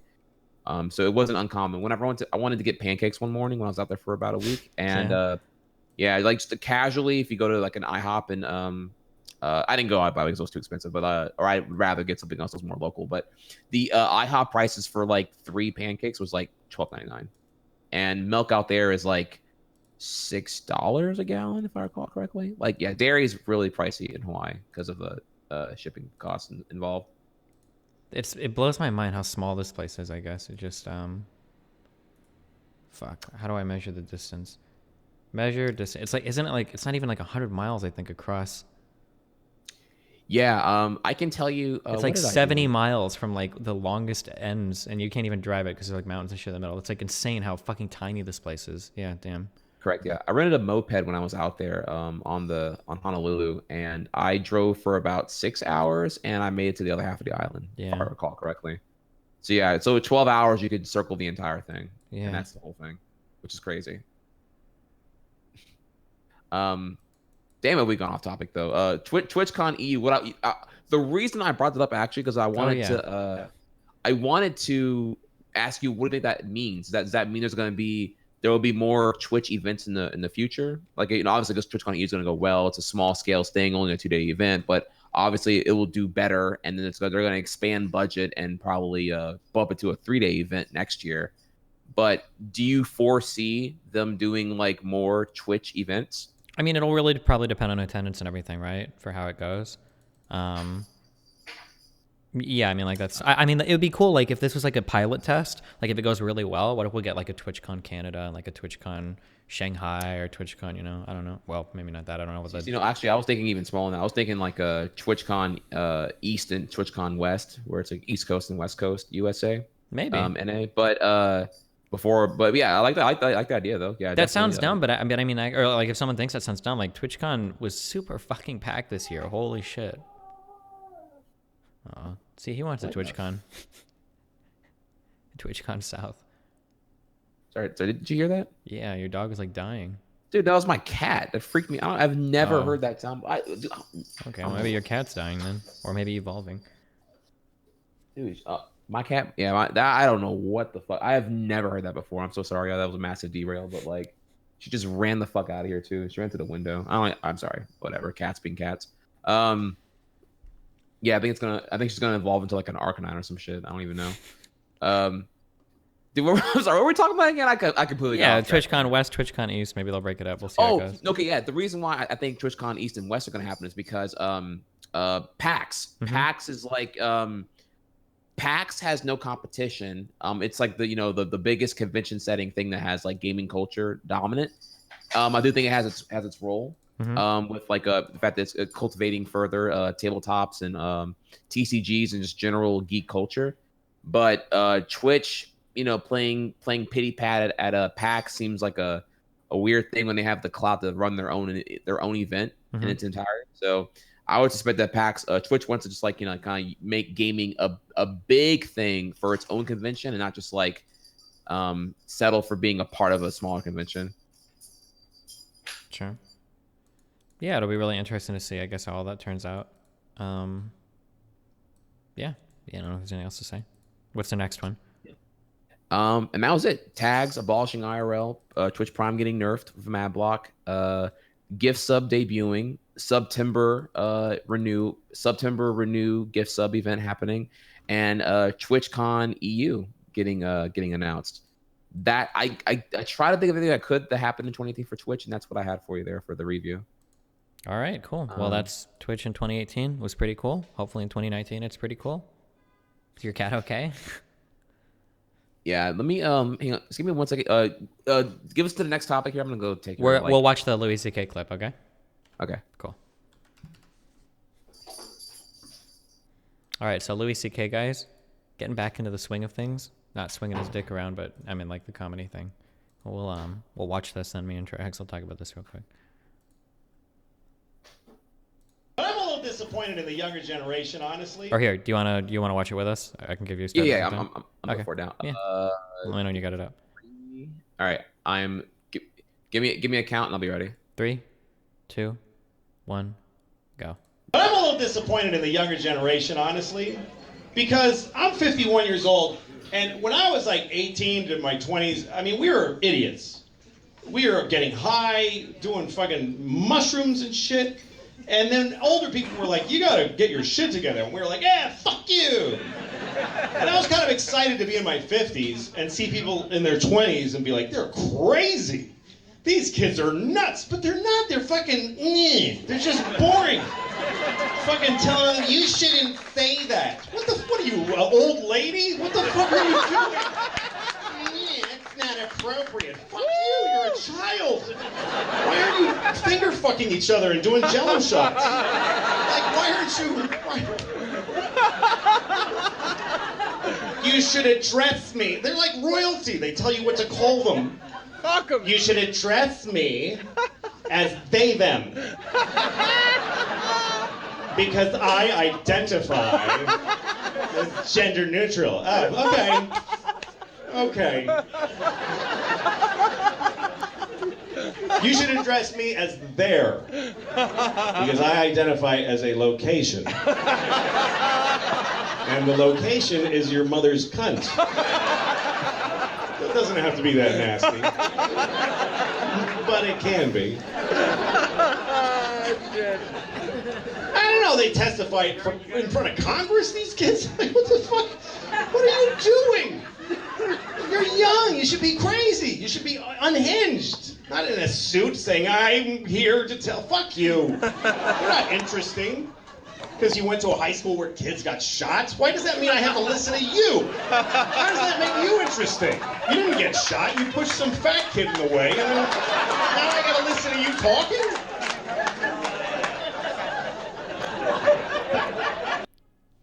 Oh man.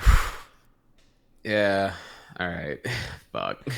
All right. So, where do we begin? Should we bring up the well, I guess first, like at face value, right? So what happened here is there's a backlash I saw on Twitter, a pretty sizable one, not even like a minor one, over the content that was leaked here from one of his things. So I don't think Louis C.K.'s coming back to stand up right now. He's been really quiet since the scandal broke out. Since the Dick incident, yeah. Since the Dick incident, which I'll recap here in a second. But I don't think he meant for this to actually get leaked out. I mean, obviously he was meant to like, he was kind of like testing the waters at like a smaller close quarters. Well, no, it has to be leaked. I mean, right? You've got any public thing you're giving like that, you instantly have to assume. I'm sure someone like him understands it's going to go public, right? Unless they're literally confiscating phones and shit at the door, and even at that, like. So, well, that's the thing about so in that regard, this is why Dave Chappelle is so adamant and goes for like he will only perform at theaters that will abide by his policy to like have like a super hard no cell phones in attendance policy because of shit like this here, the leak out of, I don't know if they like the leak out of context. It's pretty comprehensive on the context here, but like this kind of thing that happens where you can get then the backlash, which even then, Chappelle's two Netflix stand-ups both had backlash for trans jokes and for, I forget what the other topic was that he depicted that was considered controversial. But yeah, I don't think he wanted it to come out in this way, but whatever, it happened. But yeah, so there is backlash here, right? What do you want to get into first about the whole incident, right? So yeah, he covers gender pronouns, and he went into the I guess the Parkland activists, right? Those are the two things that are considered controversial. Well, I think the whole kind of thing is pretty. I feel like there's just like a combination of things that kind of makes people yikes on this. One is that people on the internet will always overreact, right? Like, people just happens. Like, people get real mad on the internet about shit. His like recent kind of interactions or intersections, I guess, with like kind of the whole Me Too movement and the whole masturbating in the doorway and shit probably doesn't help his position here. Right. And then him kind of like rapid firing jokes that seem to be on the wrong side of social issues, or probably will be looked back on that without like the greatest of punchlines, I think, probably doesn't help. I don't think anything in here is like the worst thing ever that's ever been said. I just think there's a lot of things that kind of come together that that probably are why people yikes on this, like going hard on like back to back. You've got like on trans people, on people that complain about social issues, and then on school shootings at a time when like all of these are like very hot button topics in the US, and then you don't really offer. So like Dave Chappelle generally does this, but he'll offer like some sort of insightful take on it, or maybe give you another way to something to walk away from it and look into something. Whereas for Louis C.K., it was just kind of like very lightly poking fun at these topics without anything deeper. Yeah, it just seems like a kind of a bad combination of things for him to do this take and then not expect people to get kind of a little ass painted about it. Yeah. You actually worded it really, really well. The first time I heard it, I immediately knew that I was like, oh, he really went on these two topics here. That's a yikes, man. Gun violence is still a big problem right now. I think what the Parkland shooting Parkland activists have done is like really, really good. And the fact that the thing he's like belittling here, that young people should be fucking and doing shit like that. I mean, they're so. The problem is like and I understand it's just comedy, but like usually like all comedy has to be rooted in in truth. Like, that's usually what makes it funny, right? Like racial humor and all, like observational humor, especially Louis C.K. Like, he knows this because he does a lot of observational humor, and most of it is rooted in truthful things. But like, I mean, like, kids are still doing drugs and fucking each other today. Like, that still happens a lot. And then kids, like, in the past have always been like crazy activists and shit. Like, I mean, I don't know how old Louis C.K. is, but like, especially like the 60s and shit with Vietnam, like college kids especially were crazy fucking activists, anti-war and shit. So yeah, I don't know, just kind of Yeah. Now that aside, though, I will admit, I did find the unfortunately I found the gender thing funny. I didn't see that punchline coming right there. But okay. but I'm a big shitter at heart though. So Sure. also okay, just a transparency for chat here. I am a big Louis C.K. fan. I obviously the masturbation scandal, whatever you want to call it, and his like apology were both bad and unfortunate and dumb. Mm-hmm. And even the unsurprised presence of him at that one nightclub that he did his one of his first returning gigs could have been seen as like not the best practice in the world. But you know, that doesn't negate the honest truth here that I still find his earlier stand-up hilarious, and I've been a big fan of him from those. But you know, it's this case of like, you know, separating the art from the artist. I can agree where there's good stand-up, but doesn't mean I'm going to condone the things that Louis C.K. does. Yeah, no. So yeah, but that's another topic there, right? If you want to dive into like Me Too versus like specifically the things that Louis C.K. did, we can if you want to do that tango. But yeah, this was got a yikes from the biggest of the, I guess, political Twitter, from at least from what I saw. Mm-hmm. But no, you're right though. You're right. I think that the reason why this gets a lot of backlash is that like whereas Dave Chappelle kind of covered like transphobia, and I forget what was the other topic he covered that got pushed back. I don't remember here. He offered like a cool resolve to them that like felt like it was rooted in emotion a little bit. Particularly against like Trump and like, you know, the Rust Belt who voted for Trump en masse. Mm-hmm. And then they were the ones getting fucked over the hardest at times from some of his policies. And he like brought up how like, you know, like he brought it back to being about, you know, that there is a lot of oppression in the world, and that, you know, he is rich, therefore he's not the one there, but he understands where they're all coming from. True. But comparatively here with Louis C.K., and again, the problem here is, you know, I saw the entire Dave Chappelle special. I didn't see what this Louis C.K. thing here was. Maybe there was some resolve. Maybe there was something else there. I mean, obviously it's a very heavy topic, and what's heard here, it doesn't really bring any resolve to what he's, you know, yeah, kids being activists, yeah, it's fucking lame, right? Yeah. There were a couple other I think it was Patton Oswalt. Did you see his roast on Twitter? Oh, fuck. I read that like super duper tired. When I first like woke up today, so I didn't get to. I don't recall what he said, but I did see he responded to something. Can you read out to me here, or do you have anything on it? Oh, here's his tweet. I hate when I finger bang my girlfriend and do Jello shots, and then I get gunned down in the halls of my school. Fuck my life. So, I mean, I'm pretty sure that's probably a call out to, yeah, but yeah, exactly. Yeah, well. Yeah, but I mean, what are you gonna do? I don't think it's as huge an issue. Some people, I think it was just a couple.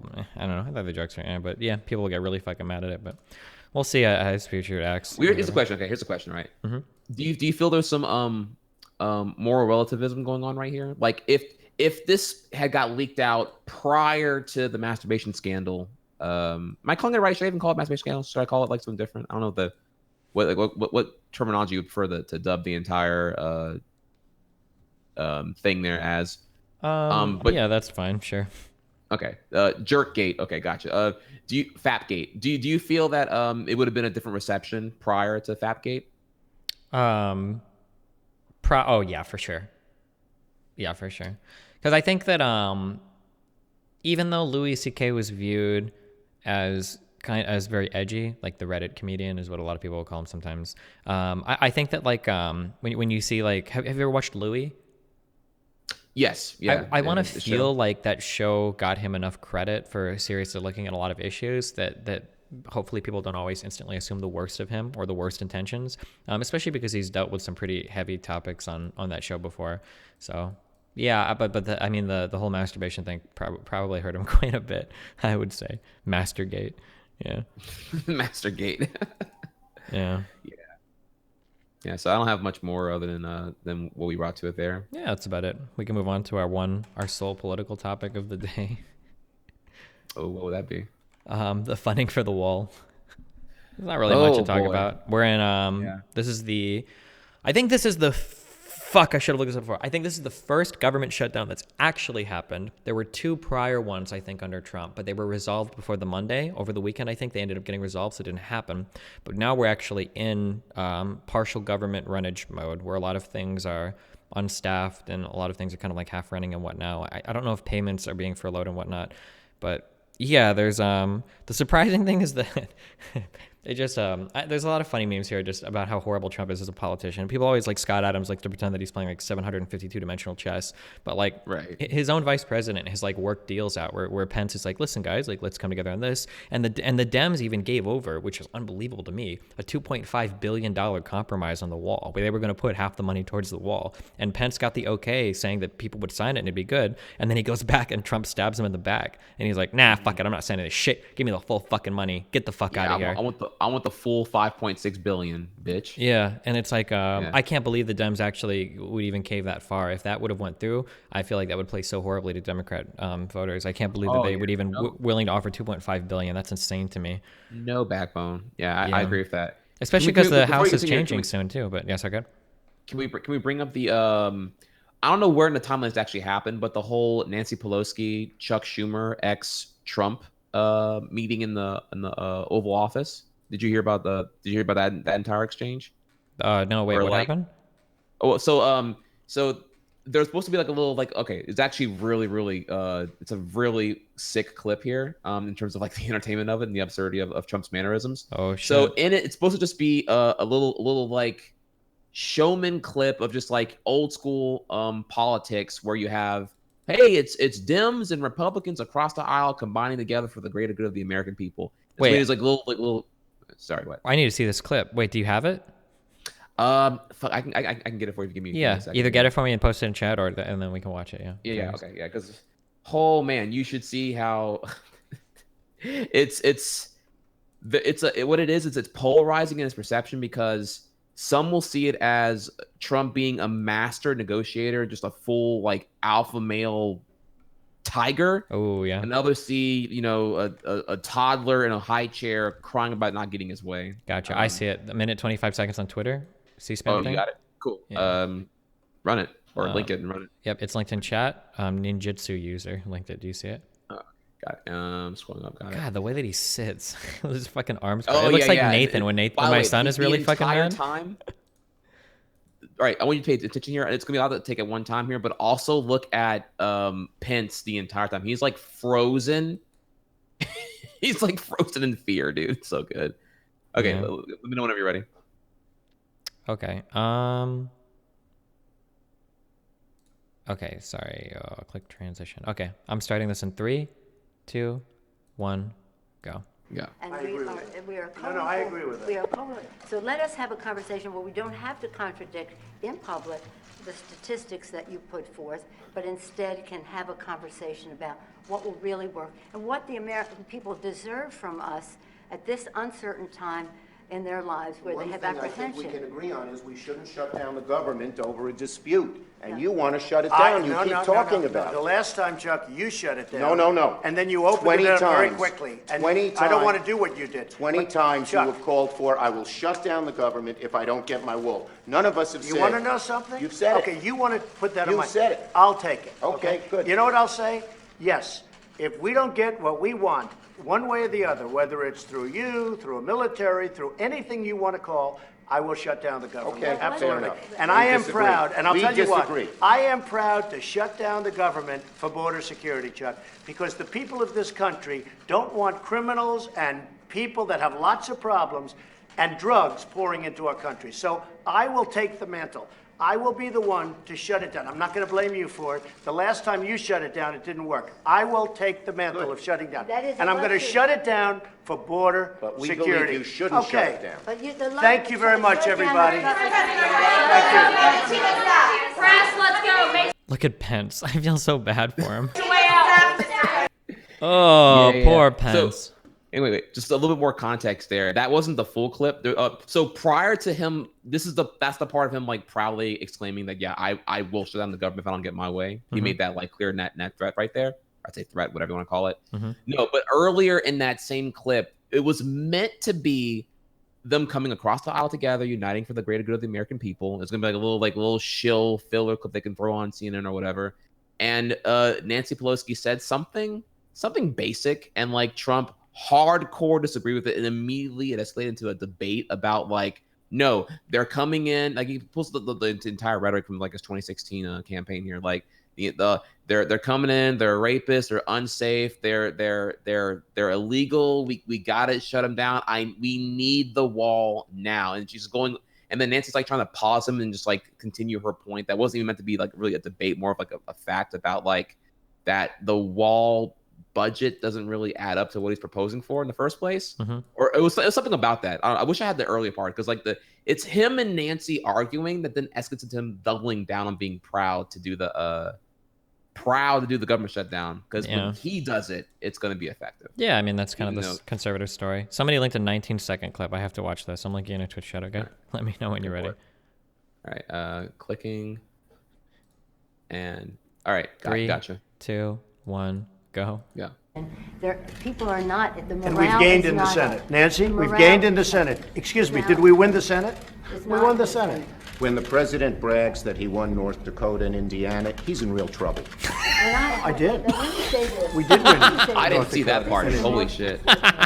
Oh my God. Okay, so officially, I'm gonna have to watch the whole thing, dude. I didn't know there was like. I might have to watch the whole thing. I don't know anything about Schumer. I'm not gonna lie. Maybe the full video is worth watching. I'll archive that to watch later today, maybe. Yeah. Damn. Well, to continue though, we were so where are we at now? So that entire exchange happened prior to the government shutdown. But that was the one you saw on Twitter that you linked was the one where Trump proudly claims or exclaims that that if he doesn't get his way, he'll shut it down. He's quote unquote taking no bullshit. And this is the same guy that brags so much about being able to negotiate and come together and get people to work together and shit. But now he's like in the most confrontational person like we've ever seen. Like, holy shit.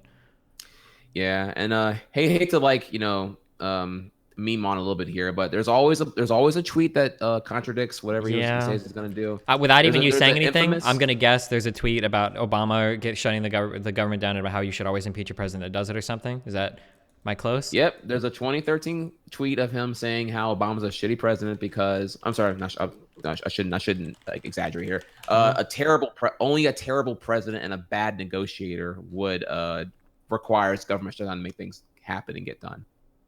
Like you're a bad president if you require government shutdown threats to get your way and get things done.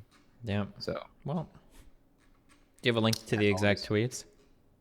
It's not hard to find. I can get it for you in like in 2 seconds. Yeah, sure. That way you can read it. You can read it verbatim.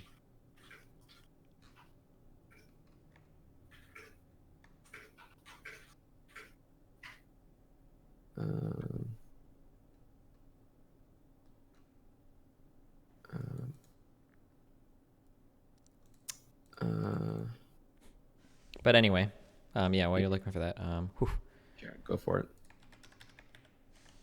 Yeah. So while I'm looking for, if you want to clarify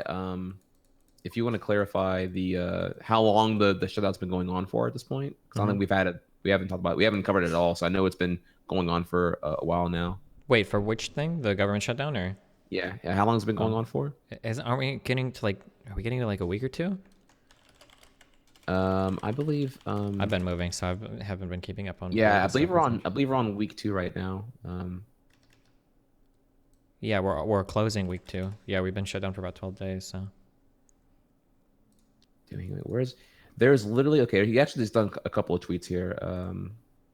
I'm trying to find the specific one where he says, where he literally says like you're a bad leader and a bad negotiator if you have a government shutdown, and it was in 2013, and it was a shot at Obama. Trying to. So in a September 2013 Fox and Friends phone interview, Trump blasted Obama for failing to, quote unquote, get everybody in a room. And this is a direct quote. if you say who gets fired, it always has to be the top. Problems start from the top, and they have to get solved from the top as the president's the leader. And he's got to get everyone in a room, and he's got to lead. And he doesn't do that. He doesn't like doing that. That's not his strength. Trump also said further down in history, when they talk about the government shutdown, they're going to be talking about the president of the United States, who the president was at the time. They're not going to be talking about who was the head of the House, the head of the Senate, who's running things in Washington. So I really think the pressure is on the president. In an October 7th, 2013 interview with then Fox News host Greta Van Susteren, Trump criticized Obama for not being a deal maker during the shutdown, quote unquote, or quote, you have to get everyone in a room, you have to be the leader, the president has to lead, he has to get the Speaker of the House and everybody else in a room, and they have to make a deal. You have to be nice and be angry and be wild and cajole, and do all sorts of things, but you have to get a deal. And unfortunately, he's never been a deal maker. That wasn't his expertise before he went into politics, and it's obviously not his expertise now, but you have to get the people in a room and you have to get a deal. Yeah, so I found a tweet quoting the quote. Maybe he didn't actually tweet it out. I could have sworn this was like verbatim a tweet. Is it a shutdown falls on the president's lack of leadership? Is it that one? Yeah. Apparently this has been attributed to him, but people can't find out if this quote was ever actually said. It sounds like this might be a little bit of fake news, or that particular quote I don't think he said. There's a PolitiFact on it, and they can't find like the source of that original quote. Apparently this was like a Facebook meme that originated. But he does have these other things where he's talking about. And I mean, this kind of is like in line with things he said before about being a good deal maker, and that the president should be able to be a good deal maker, et cetera, et cetera. But yeah, not much else to talk about there, I guess. Okay. So we come up on our 2-hour mark. Have you had a chance to look through any of the Reddit questions yet? Ooh, let me peep it here and see. This is like random Trump related news. What's that? Oh God, who resigned? Oh my God, I can't even remember the position. Secretary of not Defense. Oh wait, you talking about the guy? Was it Mattis? Oh yeah, it was Secretary of Defense Mattis, right? Did you go ahead. Did you see he initially congratulated him when Mattis left? But then the resignation letter was published, and a lot of people started to wonder if Trump had actually even read it or understood it, because people were coming out because in the letter, Mattis is pretty rough on Trump for he's critical of Trump, for basically shunning allies and saying fuck off, and they're not working together, not aligning on their views or whatever. And I guess Trump didn't read this or didn't understand this, because originally Trump wished him well or whatever, but after the news cycles started to go around and people realized that Mattis was kind of shunning Trump, Trump came out and started firing tweets at how fucking angry he was and how much he hated him and shit. It was pretty funny. Holy shit. I kind of wonder sometimes how well he can read. Yeah, and I dive too hard into the ad homs here. I don't know if it would be that or such, but if I recall, there was so obviously you've heard, remember the previous Secretary of State, Rex Tillerson, the CEO of ExxonMobil? Yeah.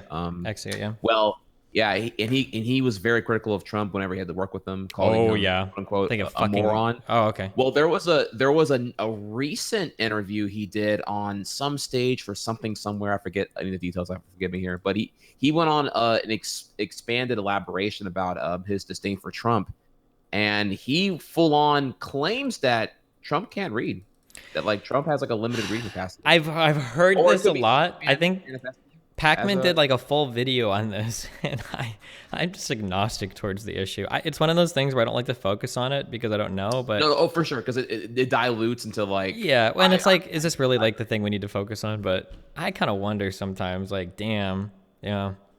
And I mean, it's consistent with a lot of other stuff where he has to intelligence briefings have to be kept very, very short and whatnot. Just to bring that one further in here, what it was is he doesn't read his briefings, and at first the briefings were technical, elaborative, and multi-page long with no pictures. Didn't he say? He would never. I think he said they had to be 4 pages or less, or else he wouldn't fuck with them. People said they had to condense. I want to say that was a number. I might be making that up, but. I remember hearing it was only 1 page. It had to be a 1 page, and it had to be. And oftentimes if it was technical and shit, he would just not read it, and it had to be because he would want to go with his gut reaction to stuff and just kind of reinforce his gut reaction as opposed to finding out more about the situation to arrive at an actual conclusion. And that over time they had to include more and more things about Trump so that he would want to read about it. They would have to give him reports of positive news stories about him and whatnot in order to keep him in a good mood and whatnot. Correct. Yeah, that. Yeah, so it's kind of like a adult babysitting, somewhat, if you want to.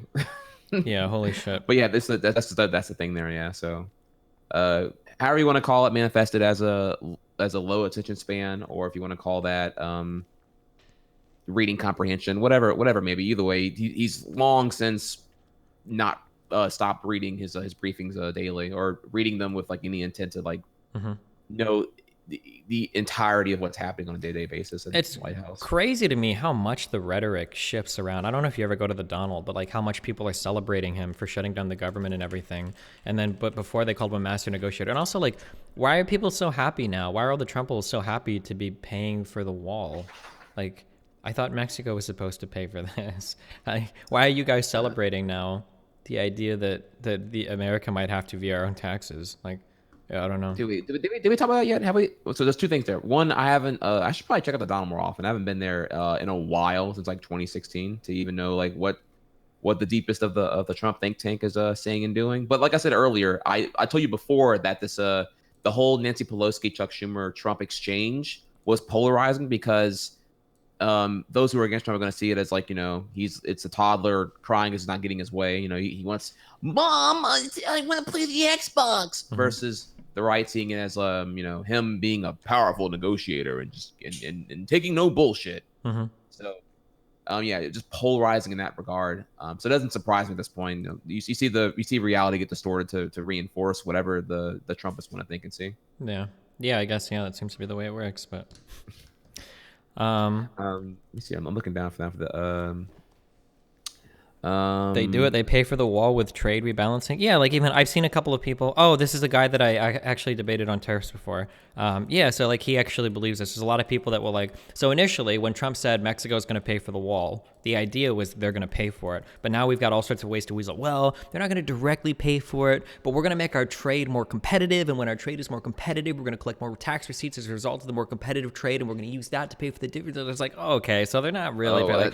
Yeah, it's like there's always like there's never a way to lose when you're like in Trump land. Like you can always kind of twist the truth. You can kind of like bend things around. It's like, well, like technically, if we don't trade as much with Mexico, then they're not going to do as well in their business, and then they're not going to be as competitive. And 400 years from now, when our industry is higher than their industry, then we're going to make more money, and then that's going to be our way for paying. It's like, okay, dude, like, yeah, ugh. Right. Yeah, no, exactly. And then in the meantime, the stock market is tumbling hardcore. Tons of states are starting to complain about lost revenue due to like tariffs, and it's having like pretty disastrous impacts on a couple of different businesses and industries in the United States. But okay, yeah, Yeah, notably agriculture, and you're seeing which includes but not limited to the fact that there was like a fucking $12 billion bailout that they had to do for it to not for some agricultural companies that they're subsidizing to help with the tariff stuff. Yeah.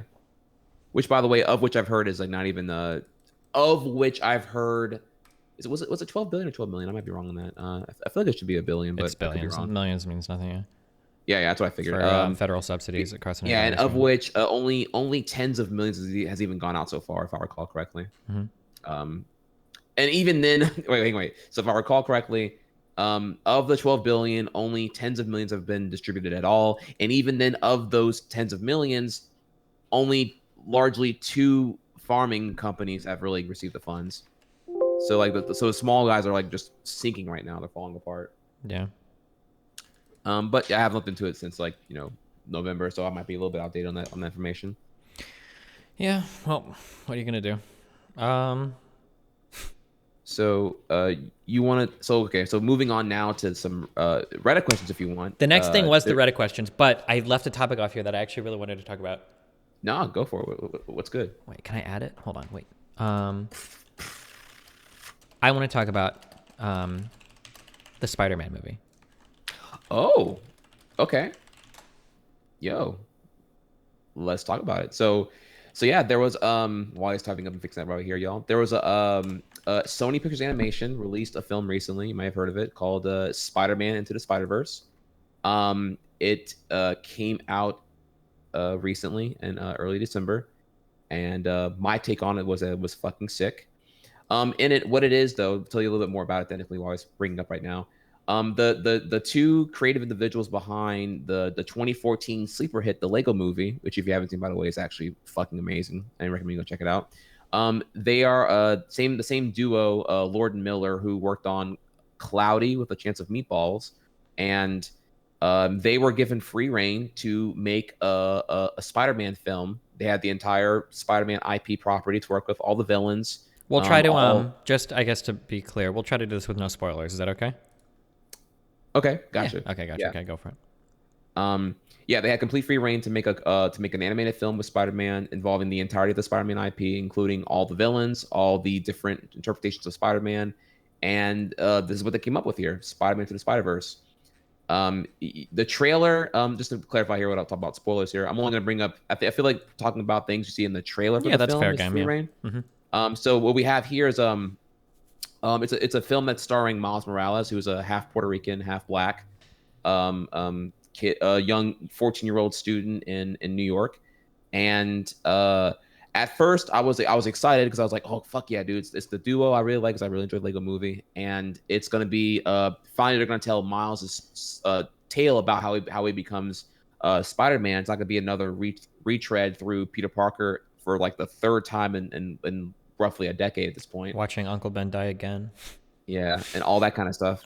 So I was really excited for it, but then as I saw, that's what when I first heard the announcement that it was Miles Morales, I was going to be really excited. But then when I saw when the trailer involved, it still involved Peter Parker to some fashion. I was like, I'm a little bit worried now. Is it good? Do they really think that Miles can't carry his own film? That you have to have Peter Parker again? Mm-hmm. But rest assured, the trailer fixed all my concerns and then some, and I became super excited for the film. So I saw it. I gave it my highest recommendation. To me, that's like a 10. I'm absolutely floored by it. It was so much better than it needed to be for me. But and I told Destiny about it. I was like, yeah, you should really go see it. And apparently he went to go see it. Yeah, I kind of saw it on a whim because I was looking for a movie to see. And I actually didn't even know it was an animated movie. I'm not going to lie. I thought it was going to be like a normal, like a Spider-Man movie. And the intro to the movie started, and in the first like 5 to 10 minutes I was not sold at all on the art style, especially because like the frame rate is really low and I thought it was going to bother me a lot. And just continuing to watch, the animation alone makes this movie so worth watching. It is one of the coolest animated things I think I've ever seen in my entire life, like easily top like 2, or maybe just like the coolest animated thing I've ever seen in my entire life. Especially like the whole final like 20-minute sequence is like, holy shit, it looks like you will never see anything, or you've never seen anything that looks like this ever in your entire life. Like, it is so insanely unique. The blending of animation and then comic style in a way that, and I don't even like comics, but like in a way that makes it interesting, but playful, but like very, I don't want to say unique again, but like it is definitely like its own thing. It looks so fucking cool. And you can tell that so much fucking work. Like, there's so much, like, every shot, especially a lot of the animated stuff is like very dense, but it's still like easily digestible, and it like sets like a mood and atmosphere for like every shot. It's so fucking cool. I highly recommend, even if you don't like superhero movies, it's totally worth seeing just because of the animation. It looks so fucking amazing. I 100% suggest seeing it. And then the story and everything is okay. The story and the characters are okay. It's not like amazing. It's a superhero movie. If you go in with like grandiose expectations, you're probably going to be let down. But even if they were horrible, I would say you should still watch this movie. But they're not. Everything works well. Everything is passable. And man, holy shit, the movie looks so fucking good. Yeah, the aesthetics, it's really an experience, y'all. Mm-hmm. I believe the team that did this at Sony Pictures Animation, they had they created new software to create that comic book aesthetic look. There is if you think back here to the earlier prints, I think probably like, as far back as maybe like even the 80s, you had comics that were printed and they had to do like this blatantly like tricolor gamma effect because of like the reduced cost of using like not like elaborate printing press techniques. Mm-hmm. And so when you see a lot of typically when you see a computer animated film, you have to manually create depth of field effects. There's no depth of field effects that naturally occur when you're creating CG animation. So that's to be created manually whenever you see that done in films like in Pixar movies by comparison.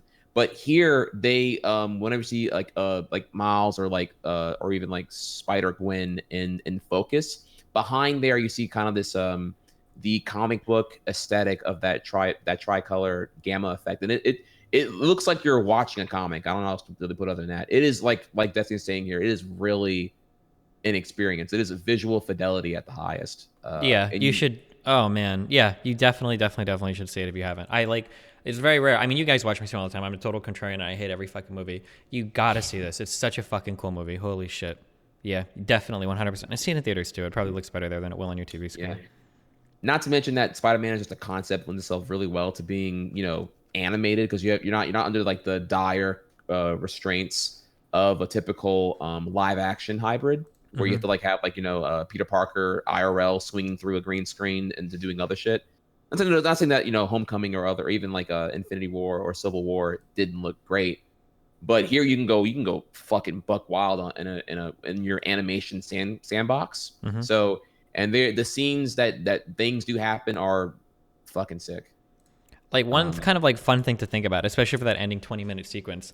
I can't even imagine what the fuck the storyboards looked like for this to try to get everybody on board for animating this. Like this thing is moving this way and then the camera's going to move this way while both characters are doing it. Like I can't even imagine the creative process has got to be fucking insane to get any of this working. But yeah. Yeah, it was well, I'm glad you enjoyed it, man. I show really hard because I'm such a I was my prior major was animation, so my goal before age 40 back in the gap was to literally be a storyboard artist at Pixar at some point eventually. So this to me makes me really, really happy. Yeah, to see a AAA budget applied to a creative animation style it seems to me to be very, very, very rare that somebody would take a gamble on that. I would never expect something like this to be funded by a major motion picture studio. So yeah. So then, but on that note, then I got to bring up the unfortunate reality that, so while we both give it tons of critical praise, they're not doing game bangers at box office. In fact, I want to say Aquaman and Mary Poppins Returns both are beating it in box office right now, and I think that's more. I'm sorry, by both of them, I mean I'm referring to positively received here Spider-Man to Spider-Verse as well as positively received Bumblebee. I saw both. Bumblebee also was I get it, Omega Law Transformers, but yeah, this that's is not what I was about Michael to do. Bay. Go ahead. Oh no, please go. No, honestly though, I can. If you ever want to talk about that I have a lot of opinion about Transformers. I'd love to shit on those films for hours on end actually. Okay. But maybe in our next episode. But you thought it was good? Yeah, Bumblebee actually. I don't think it's must see good, but I do think it's easily the best Transformers film by a wide margin. It is. The plot, if you think Spider-Verse's plot is like a little bit, template-ish because it has to follow a superhero arc, then Bumblebee is going to make you literally fall asleep with its plot. It is so simple what happens there. Like, it's literally the 1984 animated series, but like live-action CGI hybrid. Like, literally, Decepticons will come to Earth. They're gonna come do bad shit. You need an Autobot to stop them. Here's Bumblebee. He's going to do shit. And that's literally the plot. But the journey of the main character, the protagonist girl, and how Bumblebee, the Volkswagen Beetle, the yellow one, bond together throughout the film is what is the fun part. That's the journey that you're going to really, really enjoy. The boy and his dog storyline, if you will. Sure. It was also, so not only that it looked great, the plot is simple, but the even from like a case of like what Michael Bay's dubbed bread and butter is with like having elaborative action scenes. So happy he's gone. I'm so happy him and his cinematographer are both gone because the things here are so much better. I feel like a big complaint of Transformers like 1 through 5 was that like the action's incomprehensible. Like yeah, the so scene started to get so fucking dense. It looked like a render farm jerking itself off for like 30 minutes. There were a couple movies where for the first time in my life, it actually happened between this and then on the third Star Trek movie that Michael Bay did. I think that was Michael Bay, right? Third Star Trek No, movie? no, that wasn't Michael Bay. Fuck, it was the other guy that people know for the lens flare shit. Star Trek 3 was the guy that did Fast and Furious. I forget which one it was. I forget who it was though. But J.J. Abrams maybe? J.J. Abrams did the first Star Trek. Oh, he didn't do the third one? I thought he was involved in all three. I could be wrong, but like these were movies where I saw that third Star Trek movie, and then and then some of the Transformers were movies where I saw it and I was legitimately lost. Like I had to take a step back and I'd be like, "Fuck, I don't actually know what the fuck I just looked at." Like I was so confused. I didn't know if I'm getting old or blind or what, but I was like, I actually have no idea what the fuck I just watched. I have no idea. No, I understand that, dude. The peak of it for me, I'm derailing right now, but Transformers, the second one, Revenge of the Fallen, which happened during the writer's strike of 07, 08, that plot is incomprehensible to me. I don't know what the fuck's even happening, dude. I don't even know, like, all I know is like a robot humps Megan Fox's leg, and then they end up at the pyramids and they're fighting for some reason. I don't even fucking know, dude. Sure. It didn't make any sense to me at all.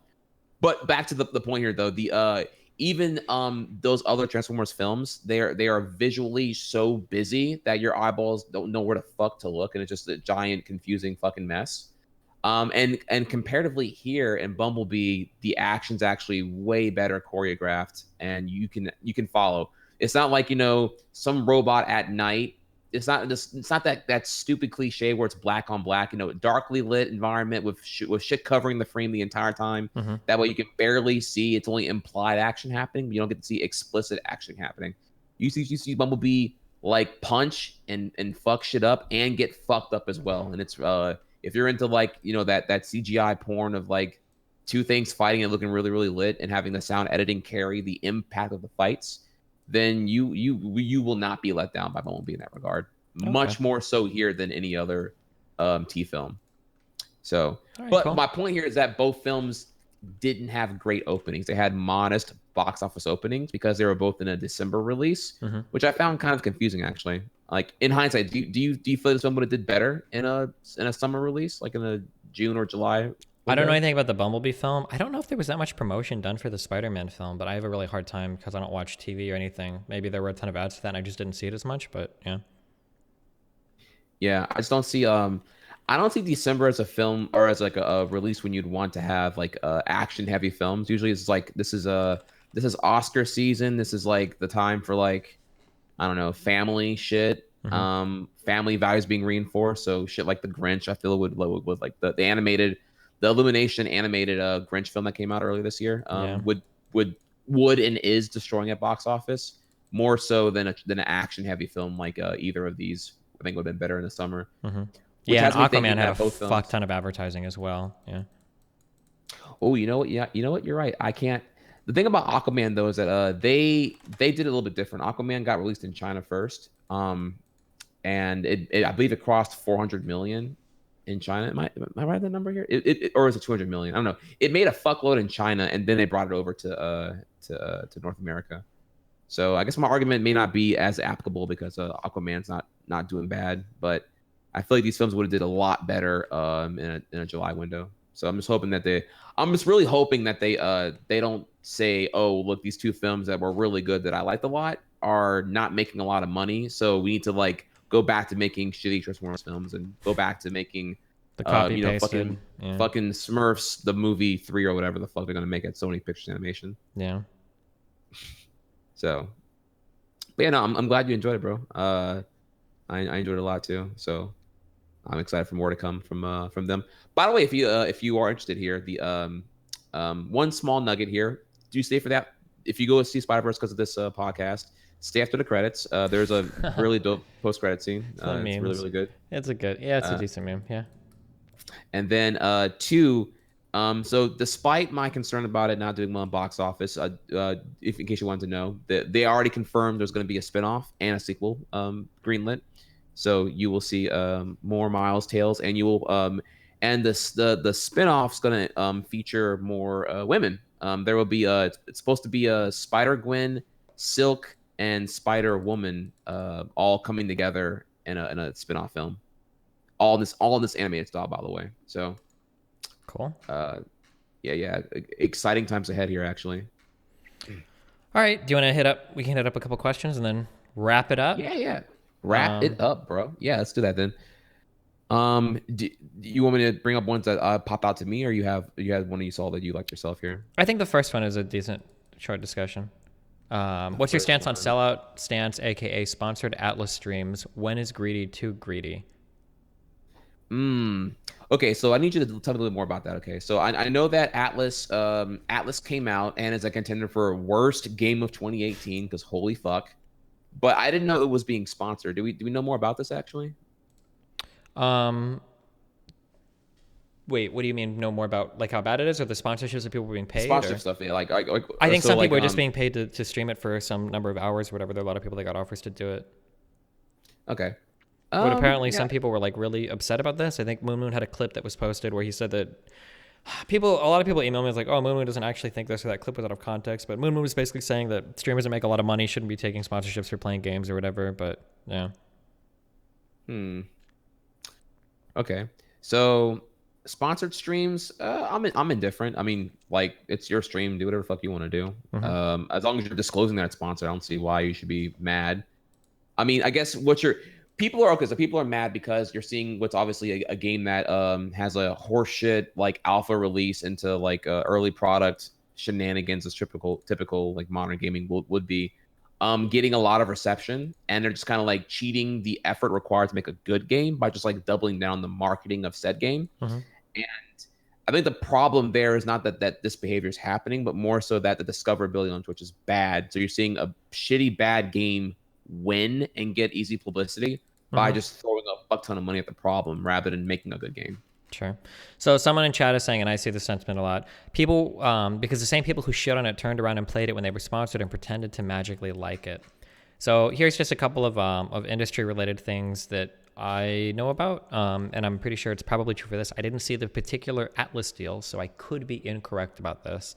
But the industry norm now, as far as I'm aware, as somebody that's seen several dozen of these deals, is that you are typically implored to give your honest feedback without being unreasonably rude about the product.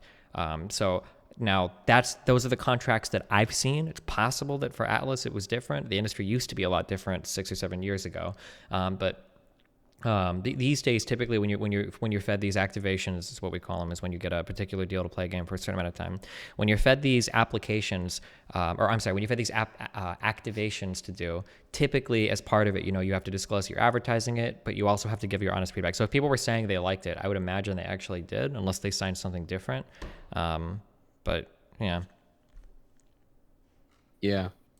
And then so a stance on it, I'm indifferent. It's being disclosed. It's more about discoverability and cheating the system than anything else. So if Twitch fixed their shit, then it won't be so bad. Yeah, real quick, someone said, why should someone disclose that they're being sponsored to stream a game? I think the FCC generally requires it. That's boring. From a moral or ethical perspective, though, you should probably disclose you're being sponsored by something because it'll make people be a little bit more critical of the product you're promoting. So for instance, if I tell you that I like Sennheiser headphones, you know that I like Sennheiser headphones because I have no reason otherwise. But when I tell you that I like my Blue microphone and I also tell you I'm sponsored by Blue, maybe it'll make you look a little bit more critically. Well, hold on, does he really like that microphone, or is it because he's being paid to like that microphone? So, yeah. Right. Yeah. It weakens your word ultimately if it gets discovered otherwise. And then when is greedy too greedy? Well, I feel like that your viewer audience will naturally course correct you anyway. If you shill out to, I don't know, Atlas, back into some mobile game stuff, back into, if you're not into mobile game shit, back into some like pay to win, random ass China MOBA mobile game stuff, then your audience will eventually catch on. You're being disingenuous and you're letting like the I guess the paycheck or whatever lucrative benefits are coming to you financially carry you over, and they're gonna tap out. I feel like you can't just do. You can't be too greedy and still have a view count that makes it worth getting these deals for. So yeah, you're going to cannibalize yourself in the long run. So I don't think you can be too greedy there. But yeah, I mean, like if you want to make money doing something, like people are saying, so 2 comments, talk about Moon's point. The fact that Shroud has 40K subs, making 100K plus a month, only on subs, to take in sponsored streams on games to create even more income. Or when you have 50K subs and do 10-hour sponsored streams, like if you're making a lot of money, why wouldn't you want to make more money? I don't understand. I mean, like as a person, you should always be gearing up towards having money saved for retirement anyway. And then if you've got children, money that you could possibly pass on to them as well. It's very weird that some people think that like once you're making a certain amount of money, you never want to make any more money. I don't know. If you have the ability to make a lot more, why wouldn't you? I don't know. Not only that, but it's not even about like hypothetically here if Shroud has like quote unquote too much money according to whatever scale that they're going to throw out there. It's arbitrary. It's more that perhaps he's not even the one who like he was approached to do it. Like advertisers see that he has that view count clout, and that they want to put their eyes. They want to use that as an opportunity to benefit them through advertising or through native immersion of a product being consumed by the Shroud. If it's me playing Atlas, it's like whatever. But if it's the Shroud playing Atlas, it's a whole different thing. It's bigger than that. So it could be that too. Hypothetically, they could be like, hey, we'd love for you to play it. And then they work really hard. They follow up with emails to convince him that they really want him to do it. Like how bad do they really want it? Just hypothetically here, obviously, but yeah, I think people like demonize the fuck out of making money doing anything. So, I mean, I don't know. Yeah, I think that's more tied to. I think that's possibly tied to the fact that our careers are new. You know, streaming is a very much like, you know, we're still in decade 1 of it existing, I would say. And you know, because is there the same stigma whenever like Justin Timberlake is on the cover, is like, you know, Yeah, when like some NBA guy gets like a new fucking Nike or some sponsorship or whatever, like, yeah, I don't know, it's kind of weird. I think, well, it's not weird. I mean, I should spend more time thinking about this before giving my opinion, but like maybe like with streamers, it's very different because you kind of like, you get a more personal relationship with the streamer and you like to think of them as more of a person than a business. So the idea that they would like promote a product feels very, it feels like they're taking advantage of the kind of special relationship that you cultivate if you're kind of like looking into that. So that might be subconsciously, I guess. I see subconsciously, but like people don't really think about it. But that might be a reason why people get upset maybe. Yeah. No, yeah, maybe. I think it'll get better with time though. I think it's like as streaming matures on, because I'm thinking back to like, if we go back to like 2012, I remember when like selling out was considered a thing, like whenever like you were called to sell out for like whatever reasons, back in like early Twitch meta. Like I can think back here to whenever having like sub notifications or any kind of like the what's now meta to show affection for any kind of like support, monetary donation, subscribing or whatever. And it used to be considered like, you know, it's ruining from the immersion of you streaming, and I don't like that. Like I watch you to watch you stream. I don't watch you to give an electronic blowjob to everyone in chat every 5 seconds. Sure, yeah. Yeah, some of the streams that do that are pretty insane. They're like thanking subs like constantly. There were a couple, I don't know if people do it anymore, but I remember turning in a couple and like, holy shit, yeah, there's so much sub thanking. It drove me fucking crazy. Okay, so we covered that one here. Was there what was the second highest one here? Just going through now. Another question. Someone here asked about Louis C.K. We kind of already covered that one earlier. Yep.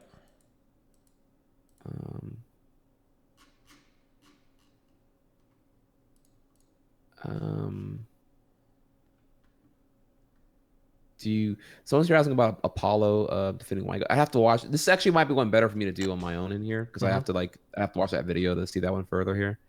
Oh, you know, hey, here's one. This one's like so shallow and basic, but I think it's a goodie here. What are your New Year's resolutions? I don't really do that, so I don't have any. Why? What are your New Year's resolutions? Go, hit us up. That'll be our outro topic. Hit us up. What are your New Year's resolutions? Oh man, I thought you had something, because I haven't actually given any thought yet.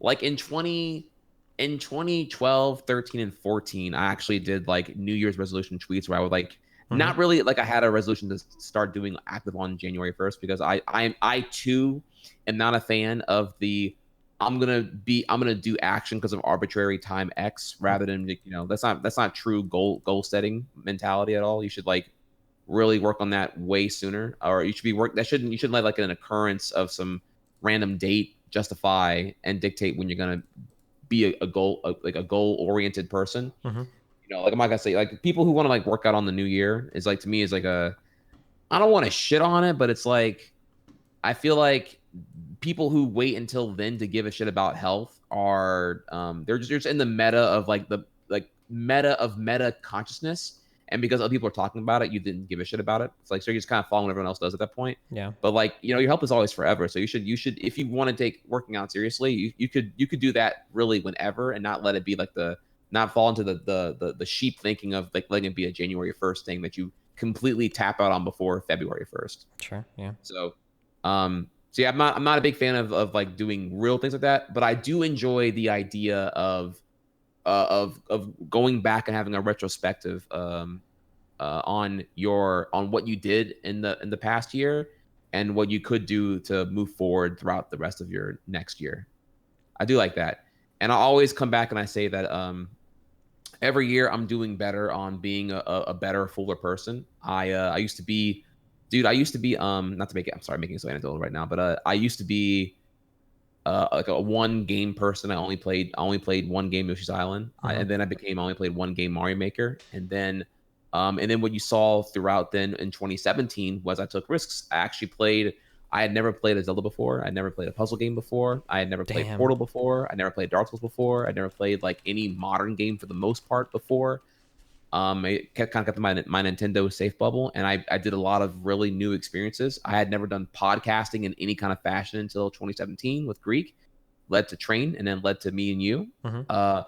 All like podcasting is completely foreign to me prior to 2017, to give you an idea. And I've been streaming since 2011. So yeah, every year I've been doing more and more new and ambitious shit, getting further out of my comfort zone and just growing as a person. I used to be strictly like a speedrunner, and then now it's like I'm now trihex the person, and that feels really good. And that is reinforced through the decisions I made throughout 2018. So so for my resolution, I guess in 2019 would be to bring it all together and really and just be the best person, be the best me I could be trihex at full potential at a given time, which really comes directly by getting my shit together on the stream back end.